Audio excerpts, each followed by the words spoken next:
Yo. Hello, hello. Ready to get back to it. We won opening day, obviously, against the Astros. We won 6-3. Naturally, the next couple are against them as well. There is an off day right after opening day for us.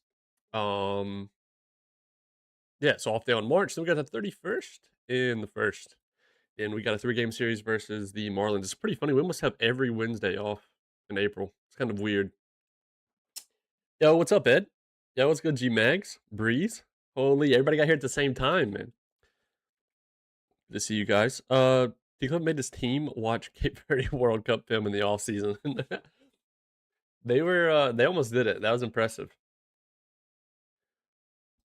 Tell you who didn't do it? The US. Absolutely rolled. They are who we thought they were, I fear. Um, yeah, again, one open today. Here's a box score from that. We had 14 hits to their 8. I think was it okay, no, it was Davis who had the homer.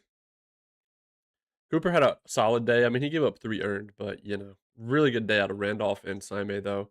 Cooper still got player of the game.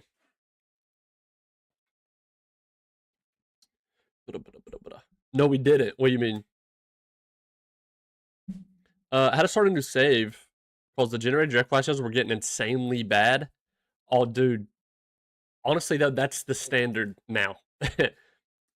I mean, so hopefully you wasn't too attached to your old save anyway. But yeah, that's actually normal. That's just how they are now. Like we can actually look at the future draft classes. If you go to your draft pool and then top right, it's right behind my face cam. I'll hide it for a second. Right here, you can see into the future. The one we have upcoming, um, yeah, this is the top people, and then it instantly down to 55. Yo, Chris. But yeah, like this is kind of the standard now. A lot of the like what they kind of trended toward was showing their average outcome rather than inflated potential. And so, like, if we go 2035, it's almost identical. Like the numbers hardly changed. Well, of course, it jolts the scroll bar way down. And then, like, if we go 2036, oh my God, 2036 looks awful right now, which these dudes are like 15 and 16 years old. But, dude, that's crazy. Like, I was only getting maybe like 5, 6, 7 guys above 50 for the whole class. Yeah, that's kind of crazy, huh? Because 2036 kind of sounds like exactly what you described. Which, again, that's really okay. Okay. Yeah, that's way in the future. So I guess we'll see what happens. But yeah, who knows? Kind of, I guess now the top dudes are like the top dudes, and then you just have a lot of like raw potential guys after that. I mean, that's not to say that some of these dudes around 50 still wouldn't be good. But yeah.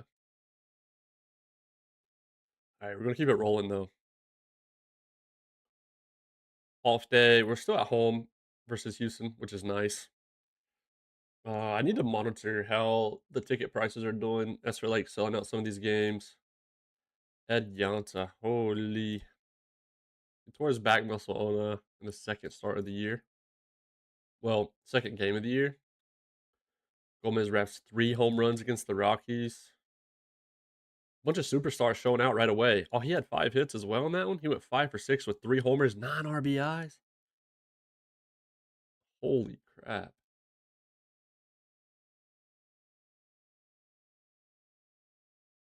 Crazy. All right, I'm gonna change this now to where I don't say league anymore since the all season's over. I had it on league so we could see all the trades and stuff. We'll just go back to the entire org, I guess. Game 2 versus the Stros. Up the player creation multiplier, so I'm hoping to fix some of the problems. I know there's an issue with international free agents being way more OP than the draftees. Oh yeah, I saw stuff about that. I know what you mean. You're talking about like the international amateur free agents. We lose game 2, sadly. We lost 1-4, it says. Dang, they held us to 4 hits overall. Amos was on the mound. He's pretty good. Enriquez gave up 3. Carlos gave up 1. I mean, that's all they needed though. Oscar's pretty nice too. They have a solid, like, young core, but I don't know if they've got the other pieces around it to, like, supplement it well enough. Game 3, we win. Perini is out with an intercostal strain. He's out for 5 weeks. Well, that's annoying. Annoying injury early. Win that one 10-3 though. They got all 3 in the top of the ninth, by the way. Ours are pretty spread out. We were just scoreless after 5. Player of the game was Iglesias. 2 sleep on the mound. 4 Ks, 3 walks. 3 walks for Lennon Bull is pretty annoying, but I mean, no runs, no hits. Lund gave up 3, all those in the ninth. That's pretty rough. Iglesias had 2 homers. He went 2 for 4, 4 RBIs. Yeah, the Embers is like way more prominent than draftees. Like the further you go into the save, the higher the ratio is. That's interesting. Yeah, hopefully they mess with it. I will say I'm having like more international amateur free agents, I guess, pan out this year than ever before. Like as far as developing, like Belmontes is another one that looks like it could work out for. We'll have to see, I guess. But yeah, I don't know. Hopefully they're aware. Oh yeah, the injury. All right. We could just have Lamas DH now, and then we'll go ahead and just bring up another next guy up pretty much. Since Perini was just a DH anyway, we could do a Bia or yeah, we'll just do a Bia.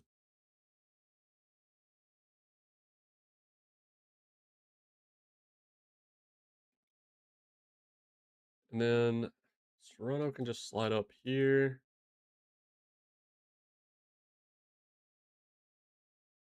This is the Gonzalez. Abia will put here. Does Abia have? He has 50 outfield range. He's not great. We'll give him back up lefty, but then we won't worry about it too much. Ryan Gonzalez can also play left and right. I forget about that. We'll put him here instead. Whoops, I didn't actually put him there, huh? Yeah, yeah. I'm like interested to see what else is gonna come in the future patches because I don't know, like obviously they've been solid for the most part. Sometimes it's taken a while, I guess. But one will come out lately and then it's like it needs touched up, it needs a hot fix, and then it's in beta for a little bit, and then I don't know. Which I guess I don't have any huge complaints lately. Like I think most of the stuff was earlier in the game's life cycle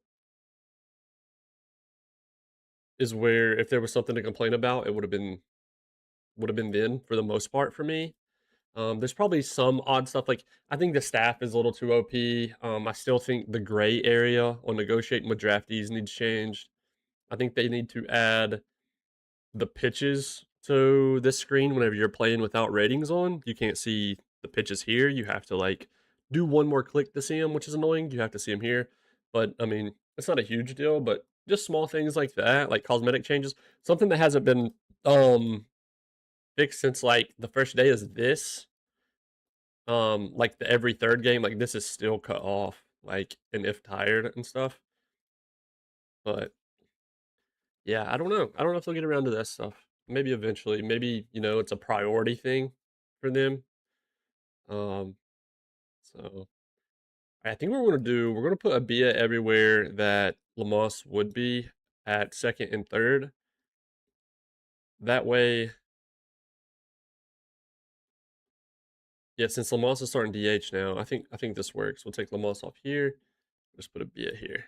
And we'll just copy and paste. Um, let's see. Lamas versus lefties and righties, he's perfectly balanced. Well, it might be recent, but it feels like it's needed more maintenance than previous iterations. Yeah, specifically at the release, I think. Which some of the things at release, I think, were technically still semi around in previous games, whenever those games, like, those life cycles ended. So, I don't know. I got faith they'll fix it. Just sometimes, it's obviously annoying with how long things can take as we're dying for things to get fixed.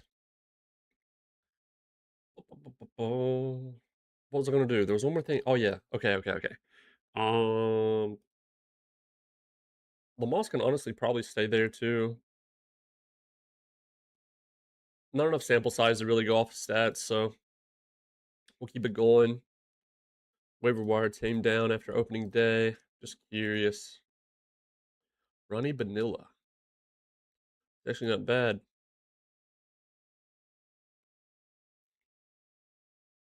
I won 2 rings with that save, so I feel good about calling it quits after that. Okay. Yeah, that definitely, I guess, lightens the blow. Did you restart with the same team or did you go with a new team? Great week for you, Iglesias. He wins player of the week. 3 home runs in 4 games started so far for him. We win game 1 versus the Marlins, game 2, and game 3. It's a sweep. Lamas rips 2 home runs. Hold up. In his first start? No way. Lamas' first start at DH. His first ever MLB reps, mind you. 3 for 4, scored 3 times, 4 RBIs. His first ever MLB at bat. He goes 3 for 4, player of the game. That's crazy. That's Cyprian's first start with us as well. 5 Ks, 2 walks, 2 earned runs, 2 hits. Carlos struggled again. But that's okay. Jeff Myers, I think that was his first ever innings in the majors. Wait, no. I mean, still technically, but yeah. That wasn't his first innings. He pitched previous games, but you know. Hello, Christopher. I'll restart with the Red Sox in 2027 right now. Okay, okay. It's crazy that Iglesias goes 4 for 4 as well. But Lamas's home runs, I guess, give it to him. Game 2, we won it 8 to 4. Lamas player of the game again? 3 for 4 again. 2 runs, 2 RBIs. He's already got 4 home runs. Leal gets player of the game in this one. Wait a minute, how did Bradish do? That's Bradish's first start. 5 Ks, 4 earned. That's not the best, but thankfully the pin did good. Devin Randolph with 2 and a third innings, 5 strikeouts. That's pretty crazy. What a debut for freaking Lamas, though. But yeah, Leal got player of the game in this one. This was Cooper's second start. Leal went 2 for 4. He had 2 home runs in this one. Oh, we were facing Justin McCurry as well. Yeah, Cooper this time gave up 2, walked 1, 5 Ks. Pin did really good again. Nice off day before playing the Dodgers.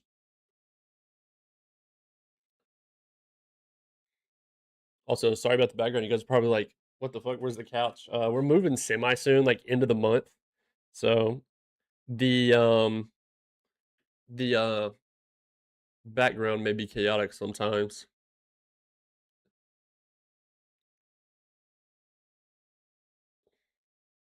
We win game 1, 4-3. It wasn't a walk off, but they got all 3 of theirs in the bottom of the third. All 3 in the third inning. Ed Enriquez, player of the game. He managed to go 7 innings. Yeah, his stamina, like I don't want to put a leash on him with that stam and him being durable. Like sky's the limit. He did give up a homer. Oh, we faced Hayden Dirk. This is our first time playing Dirk. He signed with the Dodgers. And yeah, I mean he had an 11K game. But he lost at least. So dang though. That's crazy because Furr is there as well. He's also a former national. Yeah, 11 Ks, 2 walk, 3 earned for Dirk. Over 5 and a third. Bormy gave up 1 too, though. Jeffrey Davis had a homer. Daniel Hernandez had his first of the year. Lamas already has 5, by the way. He has 5 homers and 3 games started. Dude, what? See, situations like this with a loaded team, it makes you question some things whenever certain guys come back, whenever somebody's filling in for an injury. It's exactly what happened last year with Achilles Perez. He got the start at short last year. Casual only 72 games started, 4.3 WAR while Bass was out.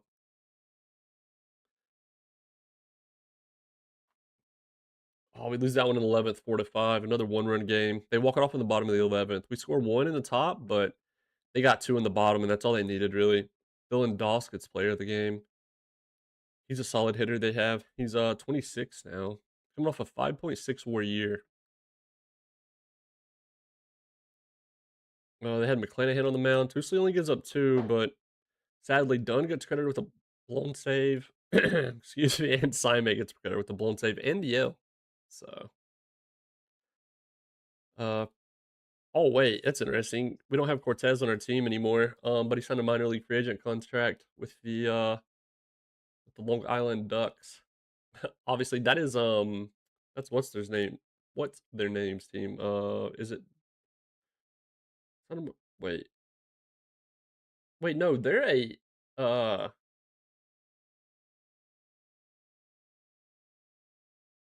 yeah, okay, they're an independent league team. Where it says minor league team, that like confused me.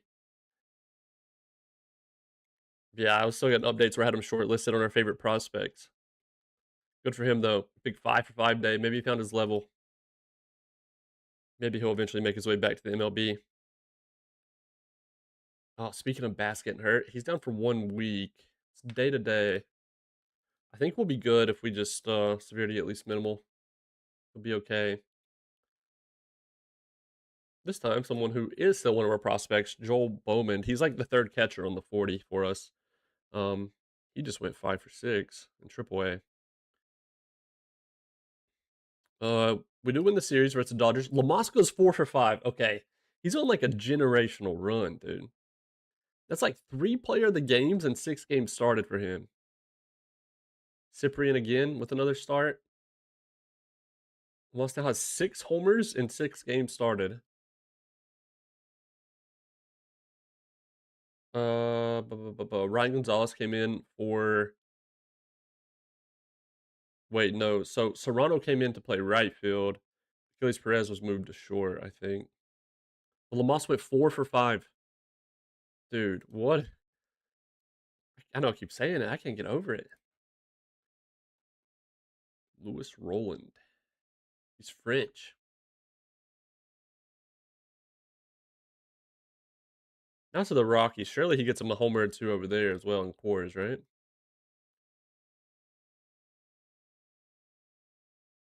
Game 3, we do win that series too. We lost the first one though by 2. Oh, they walked it off. In the bottom of the ninth, we gave up 4 runs. Yikes. Eric Batoni gets player of the game. Surely it was him with the walk-off then. Yeah. Walk-off grand slam off of Saime. Oh, man. A walk-off grand slam. That is insane. And they got James Wood. I totally forgot about that. But he pinch hit today. He scored once, though. Did he?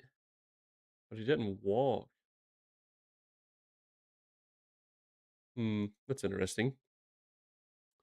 Bauer's with him, but just recently signed with his former Mexican team again. Oh, really? Okay, yeah. I remember you now. I remember now that you say that about the Long Island Ducks. I didn't know he went like back to the Mexican team though. Radish had a rough day, gave up 5, and then Simon blew it. So, what can you do? What can you do? Blue Hawks ravaged by Younger. All draft pool is revealed. Speaking of, we'll go ahead and invite to the combine. Boom, boom, and the combine watch list. Yeah, I mean, the premier guys we kind of scrolled through a little bit ago. Josh Keys, Alvarado. He's pretty nice.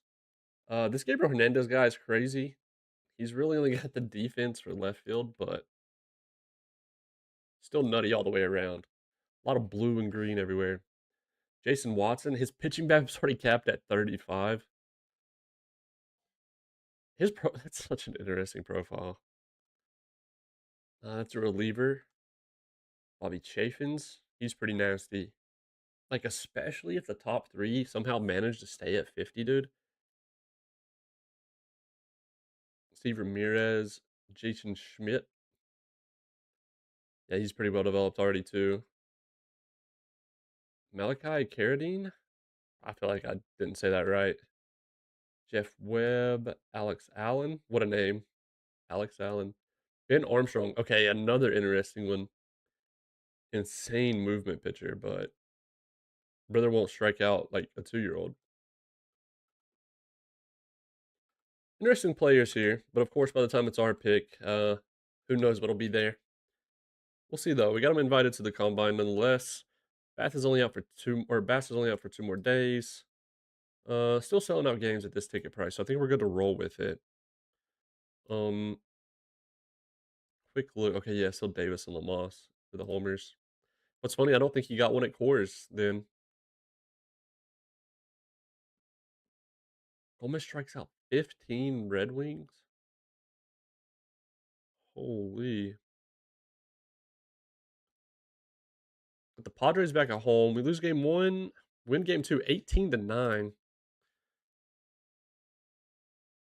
Game 1, sadly, the Pen just got beat up. Tuesday did okay through 5, gave up 3, but yeah, I mean, 5 runs combined out of the Pen, and then Tyler Bottenfield gets player of the game, of course. Of course. What's up, Eleanor? Oh, man. I won't forget that now. Player of the game with the Willets. I was so, like, I guess locked in that day you said, I was like, "Wait a minute, was that someone in the save I didn't remember?" Cyprian didn't have the best day, neither did Carlos. Carlos is just doing terrible so far. Still very early, but, like, dude. And then Jeff Myers. Thankfully, Mitch Ferris did not fare very well either. I mean, dude, 10, 14, 18, like, good lord. Are they just awful? I mean, because yeah, I mean, that kind of explains it, huh? So they're just awful. Noted. Home runs. Perez had his second. Hernandez had his third. Davis had 2 in this game to bring him to 8 total. Gonzalez at 2. Willits at 3. How do you go about scouting guys, international and college? Do you literally keep putting them in scouting tests each day? Um, okay, so the international amateur free agent guys, if you mean them, um, I just do like the combine, not the combine, the international amateur free agent training for them that they do monthly once the showcase happens.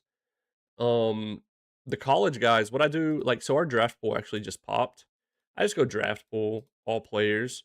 I sort by potential, and then I just click the bubbles, right click, and then add the combine watch list. It says remove because I've already added them. And then what that does, it adds them to the draft combine up here, all 250. And then once the combine starts, it says it's gonna start on June 7th, and it runs for 5 days. Each day that it runs, the accuracy will improve as well as like the relationship with them. So that just kind of happens passively. So once I go ahead and pick out I just sort by potential, and then it grabs the top 250 because that's the max that it can have. That just happens passively as that builds up. And then for the international amateur free agents, it's kind of the same thing since the thing runs every month. You could go in here and you could change the training. You could change the training every month, or not the training. Sorry, let me go over here. This is a better way to see it. You can update the players every month as you get better scouting accuracy and better relationship and stuff. I could come and change this out. Obviously, this isn't accurate anymore because these dudes are what's left over out of a signing period that's already happened. So that's why it doesn't look very appealing right now for how many players are available. But let's say I did add like Julio Lopez. After it runs that one for the month, um, yeah, it won't let me invite him. But after it runs that one for the month, and let's say his potential dropped down to 45, I might swap him out with someone else to try and learn a bit more about them or increase their I need to save this by the way. Again, I added something to it. I don't know what was missing, but it looks crammed right here. Doesn't look as good as it does on the other screen. Oh, I thought you could do only put 20 in that. Yeah, yeah. It comes in handy. There's something else that I've never tried that I kind of just thought about. So you can add like scouting priorities, right? They're used to give your scout a slight preference for which players to get reports. I've used this before, but I haven't used it for the other like the draft pool or something passively. Like I want to see, I don't know that we can though. Yeah, I think it's only major leaguers or minor leaguers. So it's not like we can use this to scout another country, like just go scout the Dominican Republic or something. Although that would be sick, and if that could somehow passively have an influence on your scouting discoveries. But these are very handy. Like let's say we're going this entire season. Let's say we need a reliever. I can change this to specifically a reliever. Age wouldn't matter. I can do minimum quality good. You can do off of current ability or potential. And they'll just passively prioritize this because your scout doesn't only scout the guys that you request. Because if I go to like recently scouted, there's tons of players here I did not request the scouting report on. So yeah, like a bunch. Like I never requested this one, but he's naturally getting updated ones here and there. So that's cool. I think if you go wait, only from tasks. I wonder if this is only the ones that you manually requested. Surely not, because out of 429, I definitely requested some of these, surely. What is weird though, not weird, but like look at this. There's 14-year-olds in here, so he's scouting like future draft class. 15. There's a Korean player here. Yeah, like 15-year-olds, 16. Obviously, it's going to keep going up, but yeah. So he's going ahead and scouting future draft classes as well. Like the 15-year-old actually has the highest potential. Frank Gordon, a 30 out of 80. He's a freshman in high school right now. Aside from raising money, right? Yeah, correct. Yeah, that, and then of course your scout's ability, his actual rating, like how he Sir Plebington, by the way, that's what calls pleb that hangs out in chat, one of the mods here. We have like a channel points redemption on Twitch where you can rename staff members. So yeah, and obviously how good his ratings are. And then as well as over here, like money and then how much focus you put into it for amateur and international. Where did you see that? Oh yeah, just go to scouting and then recently scouted all players. And then for to make up your own priorities, those are down here. You can choose different things.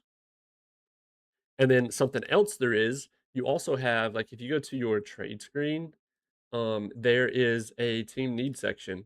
You can set your team needs here, and you'll get random inbox emails about the specific players that you set the criteria for. Your scout will be like, "Yo, this player catches my eye. Should we go for him?" Although there is a bug this year, like it still works correctly, but there is a bug where it suggested my own players to me sometimes, which is funny. Um, Marlins lead the Mariners 4-2, bottom of the sixth. Game three versus the Padres. We win another series. Who would have guessed? Won that one 6-3. 5 hits apiece though. Player of the game, Jeffrey Davis. 8 Ks for Bradish, 2 earned, 1 walk. W. What did Davis do? 2 for 4, 2 runs, 5 RBIs, 2 home runs in this one. That's multiple 2 home run games, no? Is that tracking? No, it doesn't count that up here, does it? How many is that for him now? Yeah, that's two back. That's 4 home runs in 2 days. I want to see his game log. 2-2. Okay, never mind. I mean, still, 2 home run games back to back is impressive. Now we got the Pirates. Beat them 5-0. Shutout game one.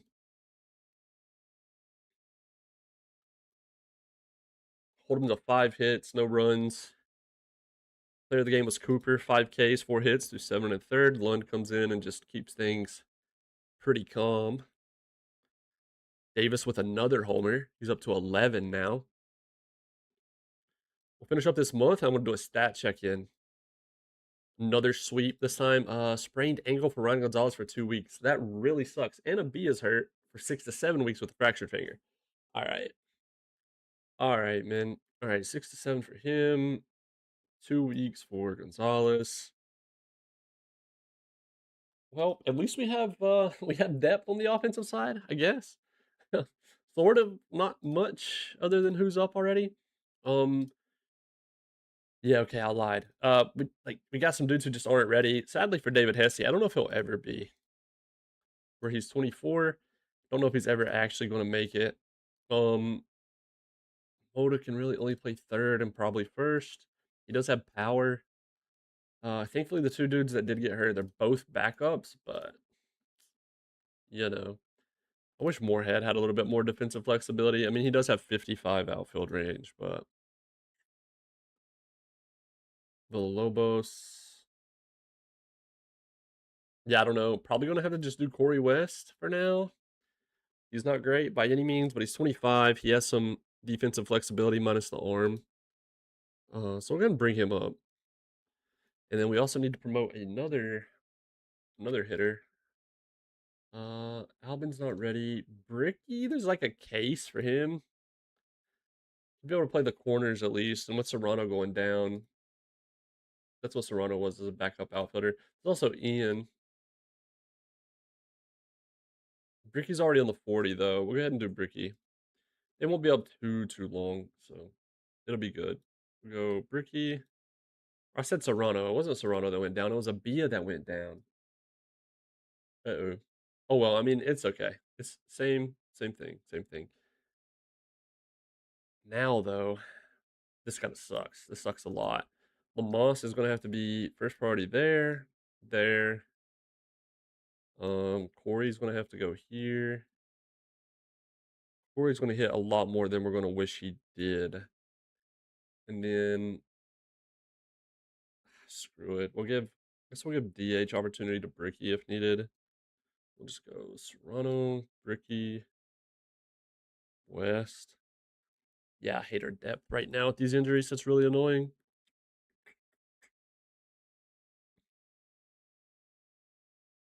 Because West isn't obviously. Yeah, he's not great. He's not great.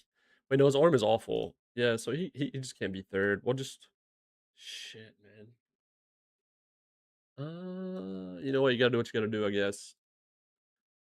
We'll be okay. We'll be okay. It won't be very long. We'll suck it up. This works for now, unfortunately. Nothing changes with the actual lineup, though. We get back. Oh wow, Joe Young's gonna be back in 3 days. Although, I mean, he's been out for a very long time. He's gonna go on a rehab assignment. Gonzalez back in 2 weeks. Perini back in 3. All right. We do sweep the Pirates though. That was a shutout that Cooper pitched. We went 3-1. Little grueler here. We had 6. They had 4 hits. Enriquez 7 Ks, 1 earned on the day. That's huge. Then 11-4. Daniel Hernandez, player of the game. Gonzalez injured while running the bases. Abia injured while running the bases. Then they had 2 pitchers get hurt while pitching. Like what? What was going on at Nats Park that day? Big day out of Tusley though. 4 2/3. He gave up 9 hits, but 4 earned, 6 Ks. Carlos pitches 4 1/3. 6 strikeouts, finally. Because he had been awful. Holy crap. What a day out of him. Yeah, player of the game was Hernandez. Ryan Gonzalez had a triple. Sadly, he got hurt. Imagine that's the play he got hurt on, running the bases on the triple. And then, yeah, Hernandez goes 2 for 3 with a walk. Much needed off day again. Then we got the Phillies at home for 3 straight.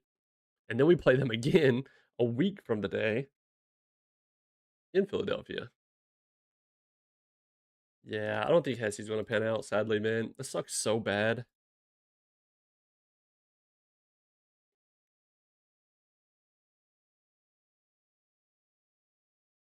Joe Young. All right, so he's headed to a rehab assignment for a while. Been out a very long time. Sadly, he's fragile. Last year, he kept getting hurt on every rehab assignment, which really sucked. Um, that was super annoying. Sean Bell. What is this guy even? Where did this guy come from? He's got TC. Oh, well, the fact he jumped to a 50, I guess, is what caught me off guard because he's only 23. He got a little bit of TCR love, I guess. His potential was always 45. His name didn't ring a bell because, like, I knew we hadn't had him locked or shortlisted, obviously. But I mean, yeah, great. Now he's out a year. So, dang. Didn't report on him just because, but that's annoying. First game, shut out the Phillies. Hold him to 3 hits. We're 15-4 now. Cyprian, 11 Ks, 1 walk, 3 hits. Then Myers comes in and continues to be consistent. Great outing by Cyprian.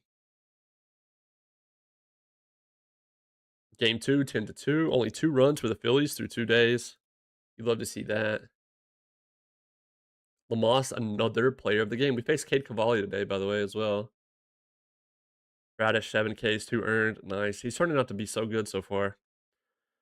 What did Lamas do this time? 2 for 4. 4 RBIs, 2 runs, 2 hits. 2 home runs. Holy crap, man. He's got 8 now. This guy gonna end up being the GOAT? Make it a sweep? Surely, yes. 3 runs in 3 games for the Phillies. Yikes. We scored 5 in the bottom of the 6th. Cooper doing Cooper things. Ethan Bass, player of the game. Great day out of Randolph again. 2 2/3, 5Ks. Holy crap. I love this guy. He's on pace for 6.1 WAR as a reliever. Imagine. Cy Young year as a reliever. Bass goes 2 for 3. 3 RBIs, 3 runs. 4 games stint versus the Pirates here, right after we just played them and the Phillies. I mean, there's P's everywhere, man. This is crazy. But both games away this time, or both series away this time. We're naturally top of the power rankings with the Cardinals in second and the Yankees in third, Dodgers in fourth. Still selling out games with these ticket prices. Very up and down, but I can live with that.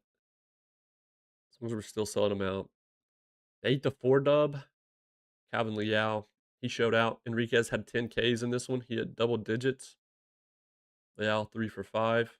Corey West had a triple and a double today. Hold up. Shout out Corey West. He went 2 for 4. Man, he was just a single and a homer away from the cycle. Imagine Corey West would have hit for the cycle.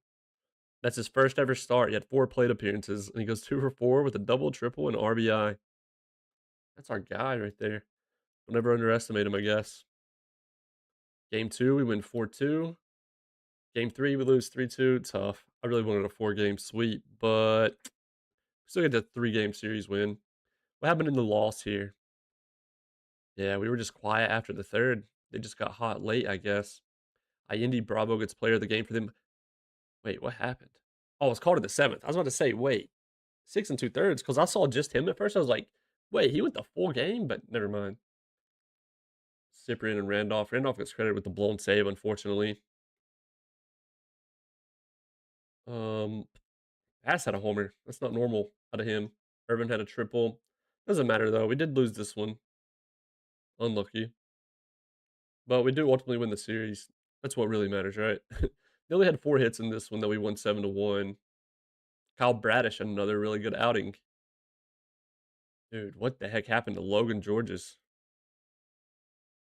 That's tough. 9 hits, 6 earned, and 2 2/3. They left him out there to die. Not mad about it. New report on Corey West just because, and his power actually. Wait, no, that's from March. Never mind.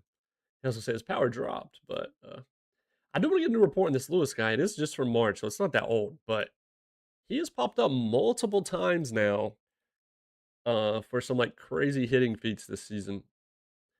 We actually needed, you know what? I kind of got the urge to go ahead and do a little bit of promoting of prospects. I usually want to wait till July, but I don't know. I got the feeling some dudes need moved. Yeah, new report on Lewis, and not much change from what we just saw, but his current gap rating did go up to a 60. Like, he's very much going to be usable if his BABIP can just round out. I think what we're going to do, let's go ahead and just, like, I hardly ever use these sliders, but we'll go ahead and lower his eye or his power.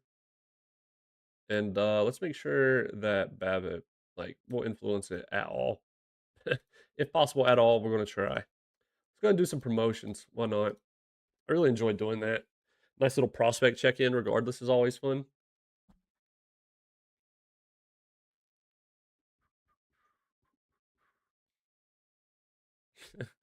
Our new kid, she sleeps so funny. She like likes to prop herself up, like the cat tower tree thing is up against the wall. She likes to prop herself up against the wall and just close her eyes. All right. We are now 21-5, by the way. So we're gonna do relative to the International League. Looking for dudes who are in all caps. Dappin's a 45. He's playing well. He played Double A last year, struggled, but this year he's off to a hot start. He's 24 as well. Like, yeah, he should go up. He should go up. Ted Roop, he's not doing well, not doing well. Nate Cummins is a 40. Okay, nothing there. There might not be too many dudes that we actually need to promote because I know we did it at the end of the season last year, but so there's a good chance not much needs touched up, but you will see Will Green here. He should definitely go to double A. I'm not a fan of his current ratings relative, but like game says he's a 50 and he's pitching well, so we're gonna do it. Um Gia Giovannino Marone. Yeah, that's a cool name. But I'm surprised he's not Italian. I think we said that about this guy before. He's gonna stay here because he's not playing well right now. He's just not playing well. Lineup side, Saul Villalobos. He's hitting good right now, but he has a little day-to-day bruised knee injury. Yeah, he's been at high for a minute. We'll go ahead and move him up. Willie Gutierrez. He's a 45, but he has a 112 WRC plus. We'll let him chill. We'll let him chill. Tom Muirhold. It's okay. He's okay. Yo, pleb, pleb. How's the FM save going right now?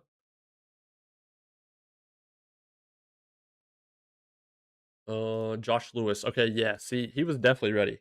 He's definitely ready. We'll go ahead and just jump him straight to double A though. No high A for him. Kevin Johnson isn't shortlisted. Peralta, he's off to a hot start in A. We'll just slide him up to high A rather than a full blown promotion. No, just a relative. Whoa, this team is empty. Carolina League, which we have ghost players on, but it's weird that they're this empty. Yeah, but the pitching side obviously isn't. What the hell? All right, Weston's going up. Class A Fredericksburg. Yeah, we'll try and fix that with that team being so empty. On the hitting side for FCL. Okay. DSL probably, yeah, okay, DSL has everybody. That's what's happened. Um Omar did good last year in rookie ball. He's only 19. He's only a 45 relative to still. I think we'll chill. I think we'll chill. We'll give him a time. There's no sample size of stats for these dudes yet because obviously they haven't played yet this year. So yeah, we'll pretty much stop there. Let's go ahead though. I want to buy potential. Hang on, let me look at the staff actually. So Butler has he's excellent, excellent. The FCL team, excellent, excellent. Okay, doesn't matter then. I'm just gonna send them with the better staff of the two. We'll grab 3 outfielders. Let's go ahead and send them to FCL. What specifically does FCL really need though? Okay, so they kind of need the outfielders. They need infielders. They're at 12. At least the season wasn't going on yet, so the team being empty didn't matter that much. Yeah, let's grab them some infielders as well now. We'll just keep snagging the high potential guys, I guess. Which the AI will probably slide some of these guys back over, if we're being honest. Still 39 there. We can honestly probably cut some dudes as well, like Salazar and these guys. Remember, we used to play Deadlock with this guy. Okay, dude.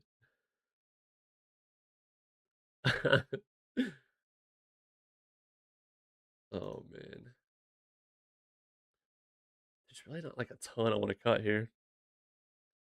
Wait, what is that? I just type hieroglyphics in my chat. Why'd that not work? Wait, why? You definitely just typed some some hieroglyphics. Bro, what are you typing?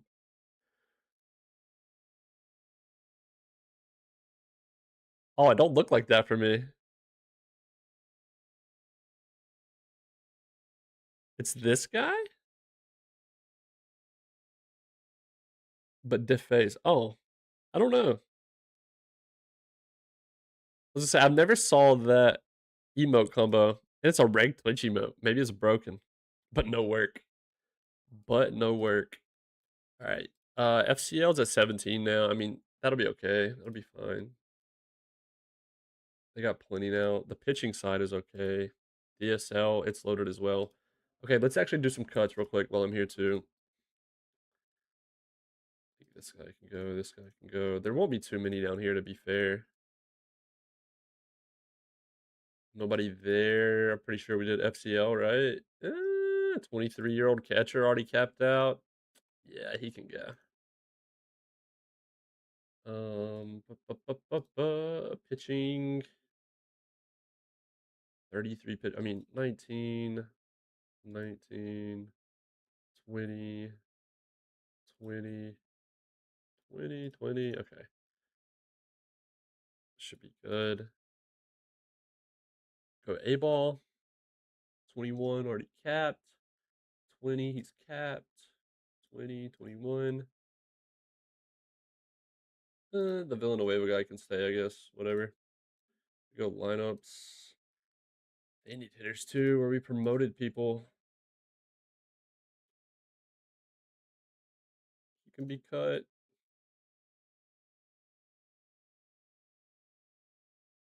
Cut, cut.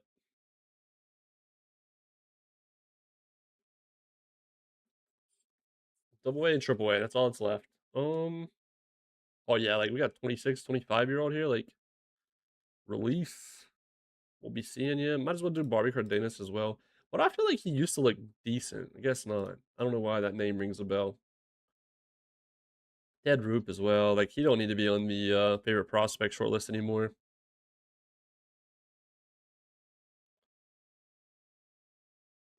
Yeah, some of these dudes can go. Trim things up. All right, triple A. There's definitely got to be one up here or two, right? Yeah, like 33-year-old Riley Cornelio. 34-year-old Hunter Patterson. I mean, low key, he's decent depth, and the dude keeps taking a minor league contract. He can stay. He can be a lifer down here if he wants. Maybe he just likes it in Rochester. Armando Cruz is gone. And I think that'll be fine. That'll be good now. All right. Drop a save real fast since we did a lot of stuff. We'll keep it moving. Keep it moving. Yeah, Chris must be lurking. Or he could be playing Deadlock right now. Maybe that's why I didn't reply. Oh, well, you know, I speak too soon. He's too famous, man. You guys let me know where that famous part is. Because I want to be there. Let me know where the famous side is. Hey, now, Batman. Player of the game, Enriquez, 6Ks, 2 walks, 4 hits, 1.5K subs. Now stop talking to us. Okay, okay. Me and my like $10. Fanning myself with a 10 on stream now. Corey West again, by the way, 2 for 4. 3 for 4 Iglesias. We're now 22-5. Ed Enriquez is like on some goat pace. He's gonna win Cy Young for sure. You know, just another Phillies L though. It's 700 Twitch followers probably gonna not even respond to chat. Okay. Yeah, I'm just gonna take off alerts actually at that point, and then just not even say, yo, thanks for the follow. You know what I mean? No more thanks. Like, because the alerts, you know, they just happen so fast that it's too hard to read. Bricky player of the game. He went 1 for 2. He walked twice though. My bad, Bricky. I mean, yeah, he went 1 for 2. Nice, Bricky. My bad. Downplayed that a little too much on our guy. Good for him. What else did he do? Oh, he had a home run. Hold up. That one was a home run. I didn't know that. Put some respect on his name. Jose Martinez, another scouting discovery. This Sir Plebington guy, I don't know. I think he, since our scout like legally changed his name, he doesn't get like many scouting discoveries anymore. Also, how's Joe Young doing on his rehab assignment? He has 1 start, but has pitched in 2 games. Hello, 4 starting pitcher. Oh my God, his pitch limit's not there anymore. He's gonna die. Okay. Yeah, I mean is that another sweep of the Phillies? No, it is. It is. Something light. Something light. That's 6-0 against the Phils. Let's go ahead and sim through this day. Let's do a little stats check-in overall, because why not?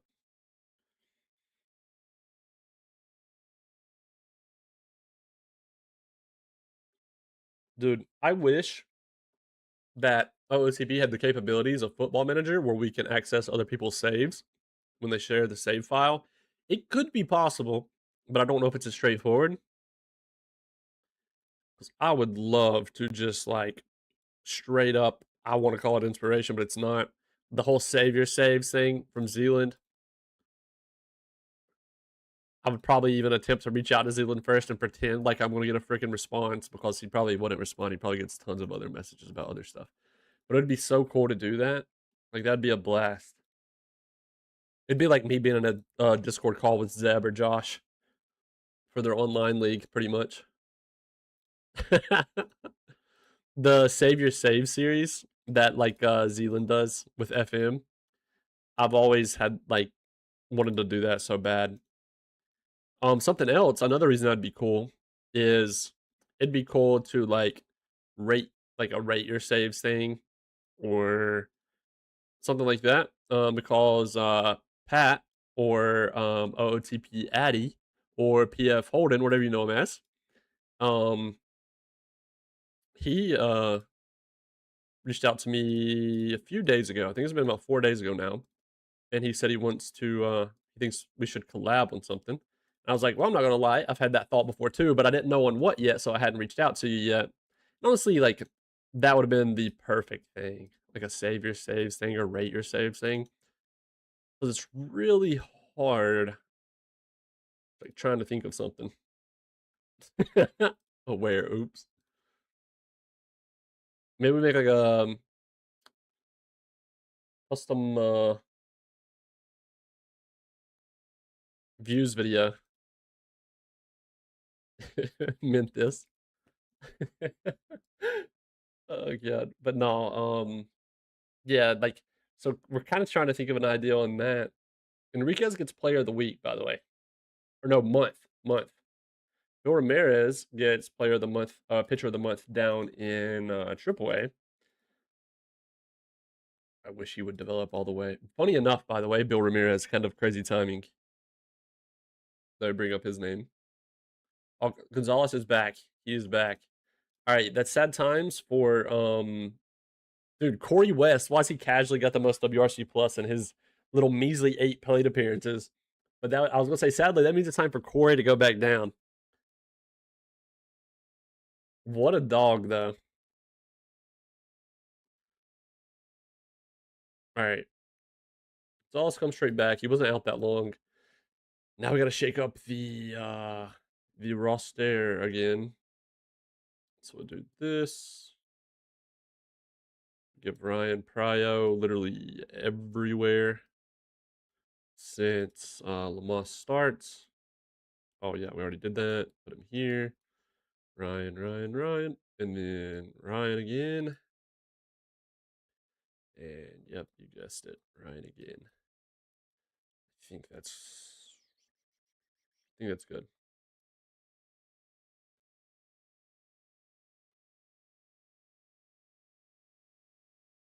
All right, sweet. All right, stat check in for real now. So the actual leader in WRC plus, as far as starters go, is 192 from Jeffrey Davis, 1.7 WAR. Whoops, we're not on typical view. I was like, wait, where's his batting runs value at? And that's why I couldn't see it. But yeah, it's at 12.1. Next up is Bash, Iglesias, Lamas, Hernandez. We literally don't have a single starter under 100, which we've been fortunate to experience quite a bit. Shout out Daniel Hernandez, by the way, already at 1.3 WAR. Like, I was hoping for like at least 2 from him again, and I was going to be happy. He had a really good improvement to his catching defense this past offseason too, so his arm is at least 50 now, and his framing and blocking got even better. So it's really dope that he's managing to work out, and we were able to like flawlessly transition to another starting caliber catcher with like right after Contreras leaves. Home run wise though, the fancy numbers: Davis with 13, Lamas with 11, then Liao with 7. RBIs 28, 25, 22, 22. What about walks? Most walks tied for first is a three-way tie between Irvin, Liao, Iglesias with 14 apiece. Defensively, best zone rating is Willits and then Bass, of course. That's why we're so reluctant to pull him from shortstop and move him to right. But Achilles Perez does have a negative 0.7 out and right, but it's okay. He'll be fine. He'll live. He's good at baseball. He'll be okay. Then everybody else above average except for just the bottom 3. Serrano's just a backup, and then Perez and Davis are both 0.7, 0.8. negative point 0.7, negative point 0.8 rather. But yeah, we're doing fine. We're doing fine. I'm really happy. We're 23-5.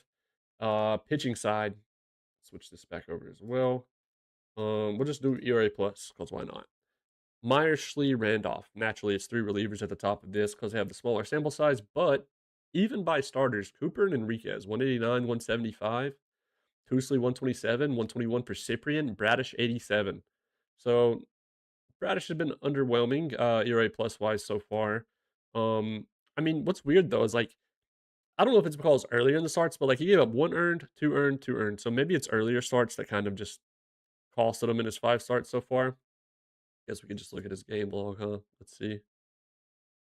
Yeah, yeah. So like 4, 4, 5, and then 2, 2, 1. So it's clearly coming down over here on the right. You can see like 8, 6, 5, 4. So it's coming back down to earth, but his fit minus has been above average, with a 99. But no, the rotation has been everything we could have hoped for. Cyprian's been below average fit minus wise, but only three pitchers overall under the 100 ERA plus mark. But yeah, fit minus wise, only two. So been crazy, man. By WAR already, Cooper and Enriquez are both at 1 plus, with Randolph being 1 plus as well. He's at 17 innings casually, by the way. We just have him as a setup guy, sixth or later. And what's weird is look at some of the innings he's been throwing. Like if we go game log, like 2.2, 1.2, 1.2, 2.1, like he's been getting really close to two a lot of games. So he's been racking them up. Um, and what's funny is he's tied with Carlos, who's in long relief, by the way, for the same amount of innings out of the pen. They have the two most. So we did try the approach of no stopper this year, just to go back to something a little more traditional. I love using stopper. I'm sure a bunch of you guys do too, but I just wanted to go back to a traditional approach because I didn't feel like we had a clear cut favorite. Like Saime still has 35 stam, but Saime also has been inconsistent for some reason lately. Tanner Dunn and Devin Randolph, they have like 30 apiece. Dunn has 35. So, like, they both could have also done it, but I wanted the traditional approach. It's working right now, which I feel like, with this talent, just about anything would work. A lot of ways to achieve the same result. So, most strikeouts, though, 44 for Ed Enriquez is the most on the team. Out of the pen, the most is Randolph with 30, who actually has more he has more than Bradish and Cyprian, two starters. Walks, 10 walks for Tousley is the most. Honestly, not that bad overall. His obviously strikeouts to base on balls ratio is a 3.1. The best on the team is Carlos with 12. What the hell? Wait, what is Carlos? Holy wait. 3Ks, 5Ks, 6Ks, 4. Yeah. All right, Carlos, you got it, man. You got it. Got him in that trade with Arizona 2 years ago. And then 5.7. That's kind of crazy. Um, Mariners trail the Marlins 3-4 in the top of the eighth. Nice. Yeah, added the Marlins in there for Josh, and I guess Christopher obviously too over on the YouTube chat as a Marlins fan. Um, I forget the sports scores bot won't show up on YouTube sadly, unless it does. Actually, I don't think it does. I think it's only Twitch. Shutdowns 7 for Randolph, 6 for Saime. Saime has 8 saves, 2 blown saves. Hopefully, he can keep that down. The closer role is very interchangeable. I'm not gonna lie. Like mainly between these three. So there's a world where Sane does lose it, but like he's on a good or like a upward trend right now. So I'm not hating it. Yeah, that is through April. We are now 23-5. Let's look around the entire league. We're 8 games ahead of the Braves, who are sitting second. Dude, look at all the orange over here. All of our players in different categories. Kind of nuts. Davis and Lamosse in the top 3 for homers. For Ward, Davis, and Bass. Carter Johnson of Cincy is up there. Then we got the Cards, 5 games ahead of the Pirates. Dodgers, 6 ahead of the Diamondbacks and Padres. Yankees, half a game. Dude, the AL East, what in the world? Through April, only 1.5 games separate the entire 5. The Jays are in last, and they're only 1.5 games back. Kind of nuts. And that's with a 3-7 out of the last 10 for the Red Sox. So could you imagine if they would have like just won 3 more games and just like split that or something? Tigers by half a game over the Royals. Mariners by half a game over the Rangers. Why are second and third pitcher get tired faster than a starting pitcher? Okay, are you saying the ones that come in? Okay, I think I get what you're saying. So the relief pitchers that come in after the starter, that's because for one they have less stamina, right? So, yeah. Okay, so like Sime, for instance, we'll just use a middle reliever, Jeff Myers. He has 30. So for one, he has less stamina naturally than a starter would. So he's going to get more tired quicker. So there's that, and there's also the side of the game where a lot of relievers at some point in their career growing up probably used to be a starter at some point, and then they transitioned to a reliever because it's probably better for their career path or something, whatever it may be. But relievers throw harder on purpose while they're out there because they're not out there as long. So it's also the game's way of simulating they'd run out of gas way quicker because they're not pitching as much, like they don't pitch as much in real life, but they're throwing harder while they're out there. Whereas a starting pitcher, they can probably throw harder than they do a lot of times, unless you're like Mizorowski, who just does not give two fucks right now. That dude's insane. But yeah, they can probably throw a little bit harder than they typically would, but they're also trying to maintain their arm and go the duration of like 5+ innings regularly. So they're trying to manage their own stamina while they're out there. But that's the game's way of simulating that. So in turn, though, we've actually had this topic before. If I took like a 40 relief or 40 stamina reliever, or even if I moved Jesse Cooper with 70 stamina over to the pin, he's still going to get tired quicker if he was a reliever, even with the 70 stamina, because that again is the game's way of simulating them going harder because they know they're not out there as long as they would typically be, which allows them to use up their arm quicker. So that's why. Hopefully that makes sense. So obviously, again, there's the stamina number, which is why, and then there's just also the fact that they're out there, they're throwing harder on purpose for a shorter duration. So yeah, that's also why a starting pitcher, it's common that they get 5 days of rest before they start again, whereas a reliever could throw again the very next day or maybe 2 days later. I play pitch by pitch. So should I hit the bat every time or should use pitch to contact or pitch around? Okay, so I think that kind of depends on the attributes of the hitter and your pitcher. Um, I think sometimes whenever you just want to let things play out however you want without your influence, naturally just let them pitch, right? If you're trying to use pitch to contact to guys who maybe don't have good contact, I don't think we have a good person on our team.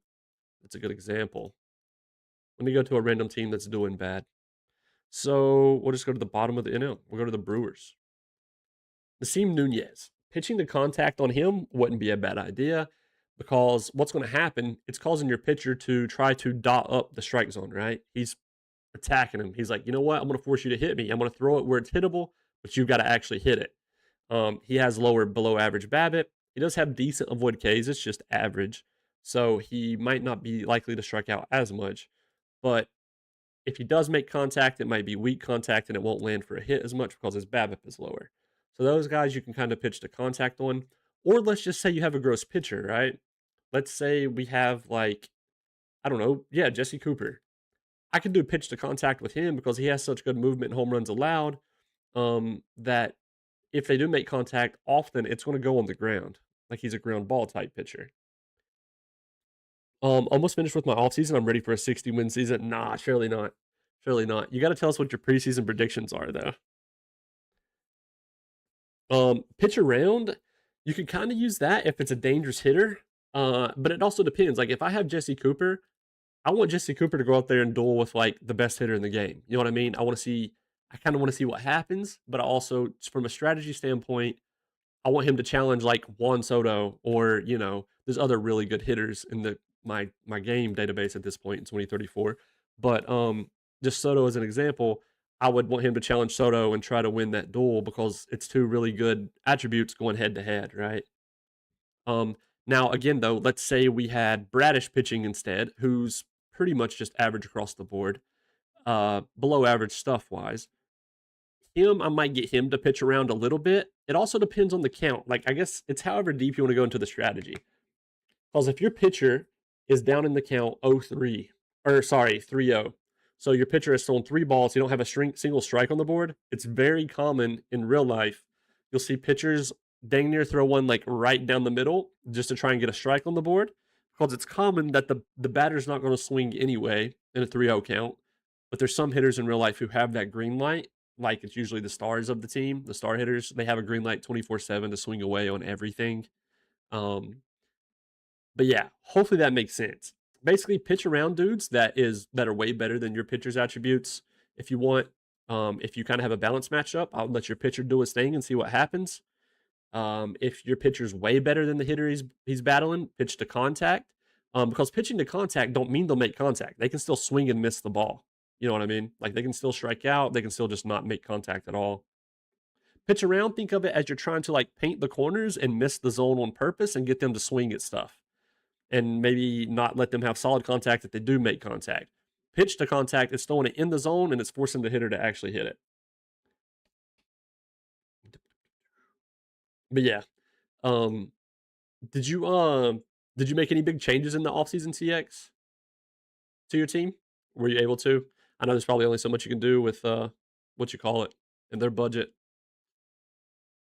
Big 7-0 dub at home this time versus the Rockies. Cyprian, 2 hits on the day. Did Cyprian go? Oh, he went 6. 9 Ks, 3 walks, 1 hit. And then 1 hit from Schlee out of the pen. And then Bull, Cyprian player of the game. He has been a great, great, great addition. So good. And they already got him to a pretty favorable extension till his age 31 season. Game 2, we went, we talk about Bradish, and this is what happens. Day-to-day tired arm. Substantial effect. Okay. Yeah, the shortest we can put him on is 15-day, but he's day-to-day. Here's what we'll do. We're going to remove Bradish.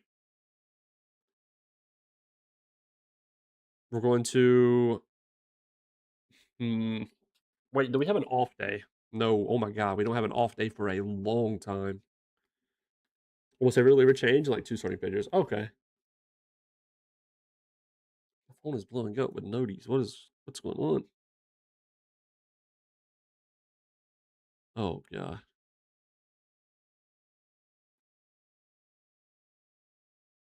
Oh, okay. That's tough. Okay, 7085. What else was I about to do? There was something else I wanted to look at. Oh yeah, okay. So the starting pitching injury, him being out for a week, there's something we can do. Wait, Stowers got traded as well, and I think I got a new first baseman. That's about it. Okay. I don't know. I can't remember how they would have had him rated at the beginning of this season for Stowers. I think I said Stowers, but I'm pretty sure it's Stowers. The substitution game is good. Yeah, that's okay. That's okay. So a time that it's common is usually if there's a defensive substitution, right? Like let's say there's a common strategy in real life. There's a lot of analytics involved in sports in real life, obviously. And some teams operate differently. Some teams will keep in their starters regardless. Some will put in defensive substitutions, like as early as the 7th inning. Some will wait till the 9th. But let's say there's actually a strategy setting in the game. So on your strategy tab, defensive substitutions in, I have mine set to 8th plus inning, leading by 2 runs or less. This means if we make it to the 8th inning or later and we're up by 2 runs or less, it'll be common for my manager, which I'm not the one controlling it, you'll be in control since you're managing the games. It'll be common for my manager to swap out someone who's better defensively that's sitting on the bench for the sake of trying to hold on to the lead we got, right?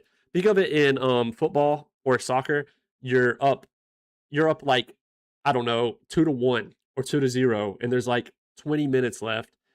You might make a substitution to make sure your freshest defender is brought on, even if he's not that great elsewhere, to try and help hold on to the lead. Think about it like that.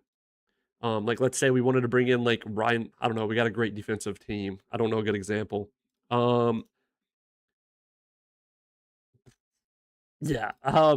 Okay, here might be an example. Okay, so Achilles Perez is okay at right field. He's a 50 with 50 outfield range.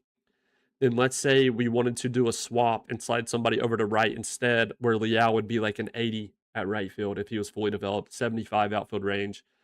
That's just an example. Like if Liao was on the actual bench. Another form of substitutions is pinch hitting. That actually is more common than the defensive side, which the two kind of go hand in hand. I guess to try not to confuse you though, the pinch hitting thing, it's more about matchups, right? In modern baseball. So you'll notice, which we don't have any splits issues, I don't think. Maybe for one of our worst hitters we do. Okay, Serrano. Let's say Serrano is a starter. You see how he's decent versus righties. And let's say Serrano was starting the game, and we're in a point in the game where we're either losing or barely ahead. So we need we need a good at bat. If Serrano was facing a left-handed pitcher coming up, I'd be tempted to pinch hit him for someone else on my bench that's better versus lefties. So like I would want to pitch hit him for Ryan Gonzalez because Ryan's way better versus lefties. So I'd bring in a pinch hitter and hopefully give Ryan Gonzalez his chance to do better versus that lefty. And that's how you want to operate as well with your pitchers, with your relievers, if you can help it. So like in our lineup, we have a lot of righties and like 2 lefties and 3 switch hitters. So it would be common for the team against us to be bringing in a favorable matchup as far as relief pitcher they bring in. That's going to be favorable to try and shut down our hitters. So like they'll probably bring in more right-handed relievers whenever they see we have like right here like 1, 2, 3, 4, 5, 6 right-handed hitters in a row. It'll be likely they'll try to challenge us with a right-handed reliever, since righty versus righty is favorable for pitchers and lefty versus lefty is favorable for pitchers. But for hitters, it's not favorable. Didn't do bad, but I got a free agent from Japan with 70 power. Oh, shoot. Those are always fun. Hopefully, anyway. Yeah, sadly, freaking Braves lose again, man. Tough times, tough times. Okay, I ain't gonna lie. Like, I hate that he's out for a week. Do we try something crazy? And I would not recommend this. Do we give Carlos a start if needed? Here's what we're going to do. Let's remember this. We're going to wait and see how Bradish is feeling that day. I mean, it literally says a week. Did a day for a week. We're going to let it go for now, and we'll see if he'll be ready or not. I don't think he'll be ready. But if we have to, we'll give Carlos the start. Also, we're in a nasty run right now. 9-1 in our last 10, 8-game win streak. Yeah, down for 4 days. Actually, where he has a dead arm too, he definitely won't be ready because his stamina probably won't be 100%. We finally lose. We lose 3-4. They walk it off in the bottom of the ninth with 2 runs. Makes us 27-6 now. Great day from Tuesday ruined, sadly. Simate. That's what I mean, man. I don't know. He's he's been inconsistent. Up and down. Might have to rip the starter role, or not the starter, the closer role from him. Oh, that's 2 losses in a row. We actually lose. Oh, no, wait. It's a 4-game series. We could split the series. Mets win pitchers duel 2-0 versus Nats. We had 8 hits, no runs. They had 3 hits, 2 runs. We left 7 on base. Cyprian, what a weird day. 2 Ks, 4 walks, 2 earned. Orlando Thames? Thomas? I don't know how you want to say that, but he had a good day. He got player of the game. Leroy 80 to Japan is amazing. Right, right. Oh, shoot. Marlins run scored. Tied with the Mariners 5-5 in the bottom of the 8th. Christopher and Josh are going to have another heart attack at the end of this one. Okay, we split the series 2-2. Alex Iglesias gets player of the week.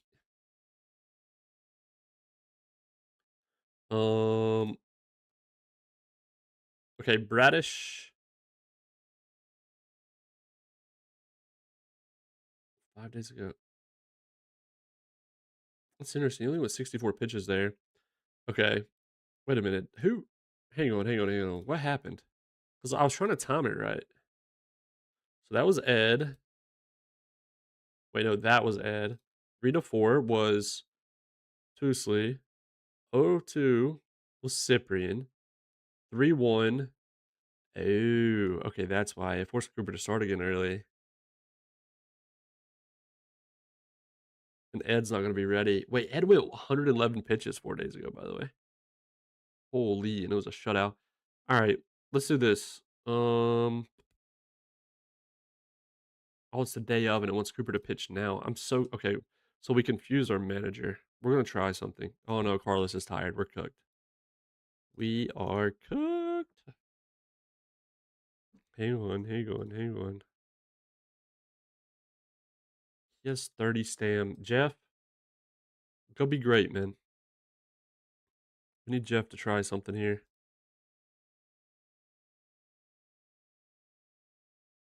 He's got the pitches, no stam.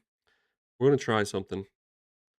Because I really don't want it to, because it probably would have trotted Ed back out there, and we would have just been in a loop of low stamina. Let's see if it'll actually start him. It actually started Jeff Myers. Holy. He went 76 pitches, 3 Ks, 2 walks, 7 hits. We'll take it. Shout out Carlos coming in long relief and doing his thing, though. 4 Ks. All right, nice. Blown save from Tanner Dunn. Simei gets the save. The left-handed batter would be in a better position. So it's favorable for the pitchers if it's the same hand. It's favorable for the hitters if it's opposite. And the way you can see that is their split ratings. So let's take a look. Who would have, we'll do Landon. He probably has bad splits. Okay. So let's see. You're going to have a lot of pitchers, though, that it doesn't matter because their split ratings are similar. So, like, if you look at Schlee, right? You see how he doesn't have a difference at all? So you don't have to worry about it as much. Cyprian is right-handed starter, so he's better versus righties. That's why his ratings are a little bit higher. Now, that don't mean he automatically sucks versus lefties, but he is a little bit technically worse versus lefties, but he's at least average. Right here, Tanner Dunn, he's pretty similar. Tousley, you'll see he's a right-hander. He's better versus righties, slightly worse versus lefties. And then for the hitters, you'll have the opposite. Now, what we have the advantage of, where it's which you would have this advantage of real life, I guess, of a stat sample size, of scouting reports on the opposition, stuff like that. But you can look at their ratings in the game, and there might be some hitters who have horrible splits, or you'll have somebody like Ethan Bass that has, it doesn't matter if he's facing a lefty or righty, he's going to probably give you a similar outcome, right? Which it's not bad to have players who have horrible platoon splits, because on the hitting side, you can run what's called a platoon, which is versus righties, I might play, let's say, Jeffrey Davis. And then versus lefties, I might start another guy because maybe he's better versus lefties. That's called a platoon. Whenever you regularly swap in and out players depending on which handed pitcher they're facing, whichever pitcher the other team has starting. It doesn't go off of like their relievers. But again, I'm going to start Davis against both sides regardless because he's pretty solid versus both. Hopefully all this makes sense though. If I'm ever confusing you, you can tell me slow down or explain it again. I don't mind. I know it's pretty complicated stuff. Whenever you're learning it for the first time anyway, it can all sound confusing. Okay, so Jeff did start. That was something I wanted to try. So now we just slide Jesse back there. I didn't want it to force start him again. Jeff goes back to middle relief. We're gonna go Jeff long relief now. He showed he's capable, man. He's capable. All right. And then we'll leave Bradish here. He is 100% rested. What's Cooper? Okay, so Cooper's 34. Hold up, I got an idea. Now we start Bradish. We're gonna manually do this. We'll manually start Bradish. Then we'll manually start Enriquez. And then it should be on a good rotation of 100%. Again? I don't know. Let's see. Enriquez could start. Tusley would be good. No, that would be good. We can just start Enriquez next. That's okay. That's okay. We don't have the 4-star Bradish. All right, that's finally settled. Let me save because I feel like I changed a lot, but I probably didn't. Very helpful. Thanks. Yeah, no problem. No problem. I enjoy helping out. It's fun because I really enjoy the game. So it's always fun sharing any knowledge and especially teaching the game. Like I have the most fun with that probably.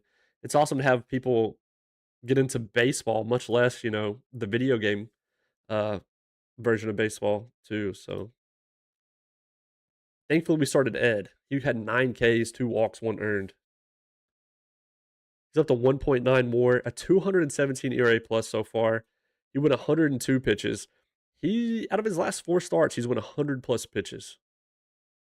That's crazy. He's out there slinging that thing. All right, Game 3 versus the Mariners. We sweep them.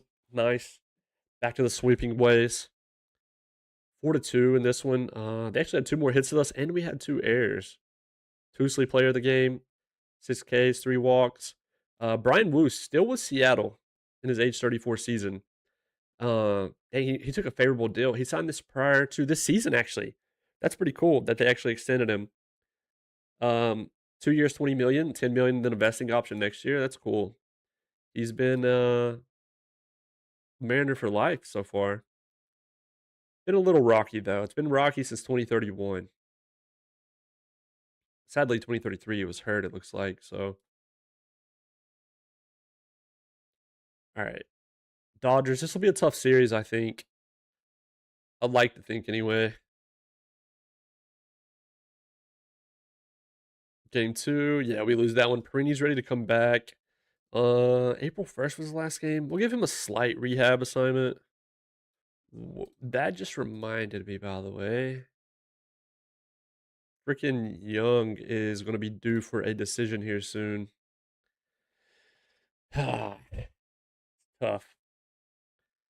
See, then you have some dudes like this who are very interesting. Like Joe Young is a righty, but he's better versus lefties than he is righties. It's weird.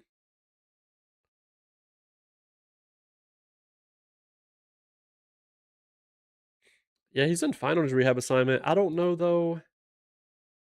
I don't think he walks into our staff. Maybe over Landon Bull and like he'd be a reliever, but like I don't know. I don't think that he like walks in. Dang, we lost 1-12. They had 18 hits to our 5. Okay, we haven't been beat around like that in a minute. Dylan Doss, player of the game again. He got player of the game last time we played him. He went 4 for 6. 3 runs, 5 RBIs. All right, man. This guy loves playing against us. Tuma got the start.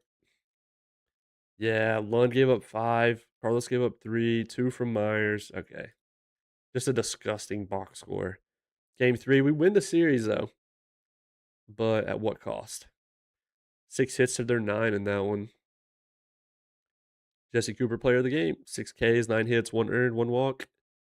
Yamamoto was on the mound for them. He did good, but then Bastardo comes in. And yeah, sadly, it gets blown wide open at that point. That's tough. Tough for them, but I'm not mad about it. It's the Dodgers at the end of the day. Jorge Ornelas. Yeah, we haven't had a good scouting discovery in a minute. New report on Young isn't terrible. Like, I mean, nothing really changed. So I guess that's not terrible, but I don't know, man. I kind of tempted to try him out of the pen, but it's to no fault of Lennon Bull's own, really, because like he's only pitched 8 innings, which is the least out of the pen.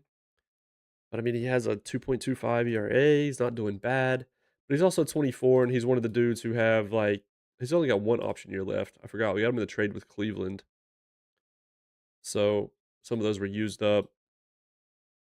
I think it's what I want to do. It gives us another long relief option, an emergency starter option if we really need it.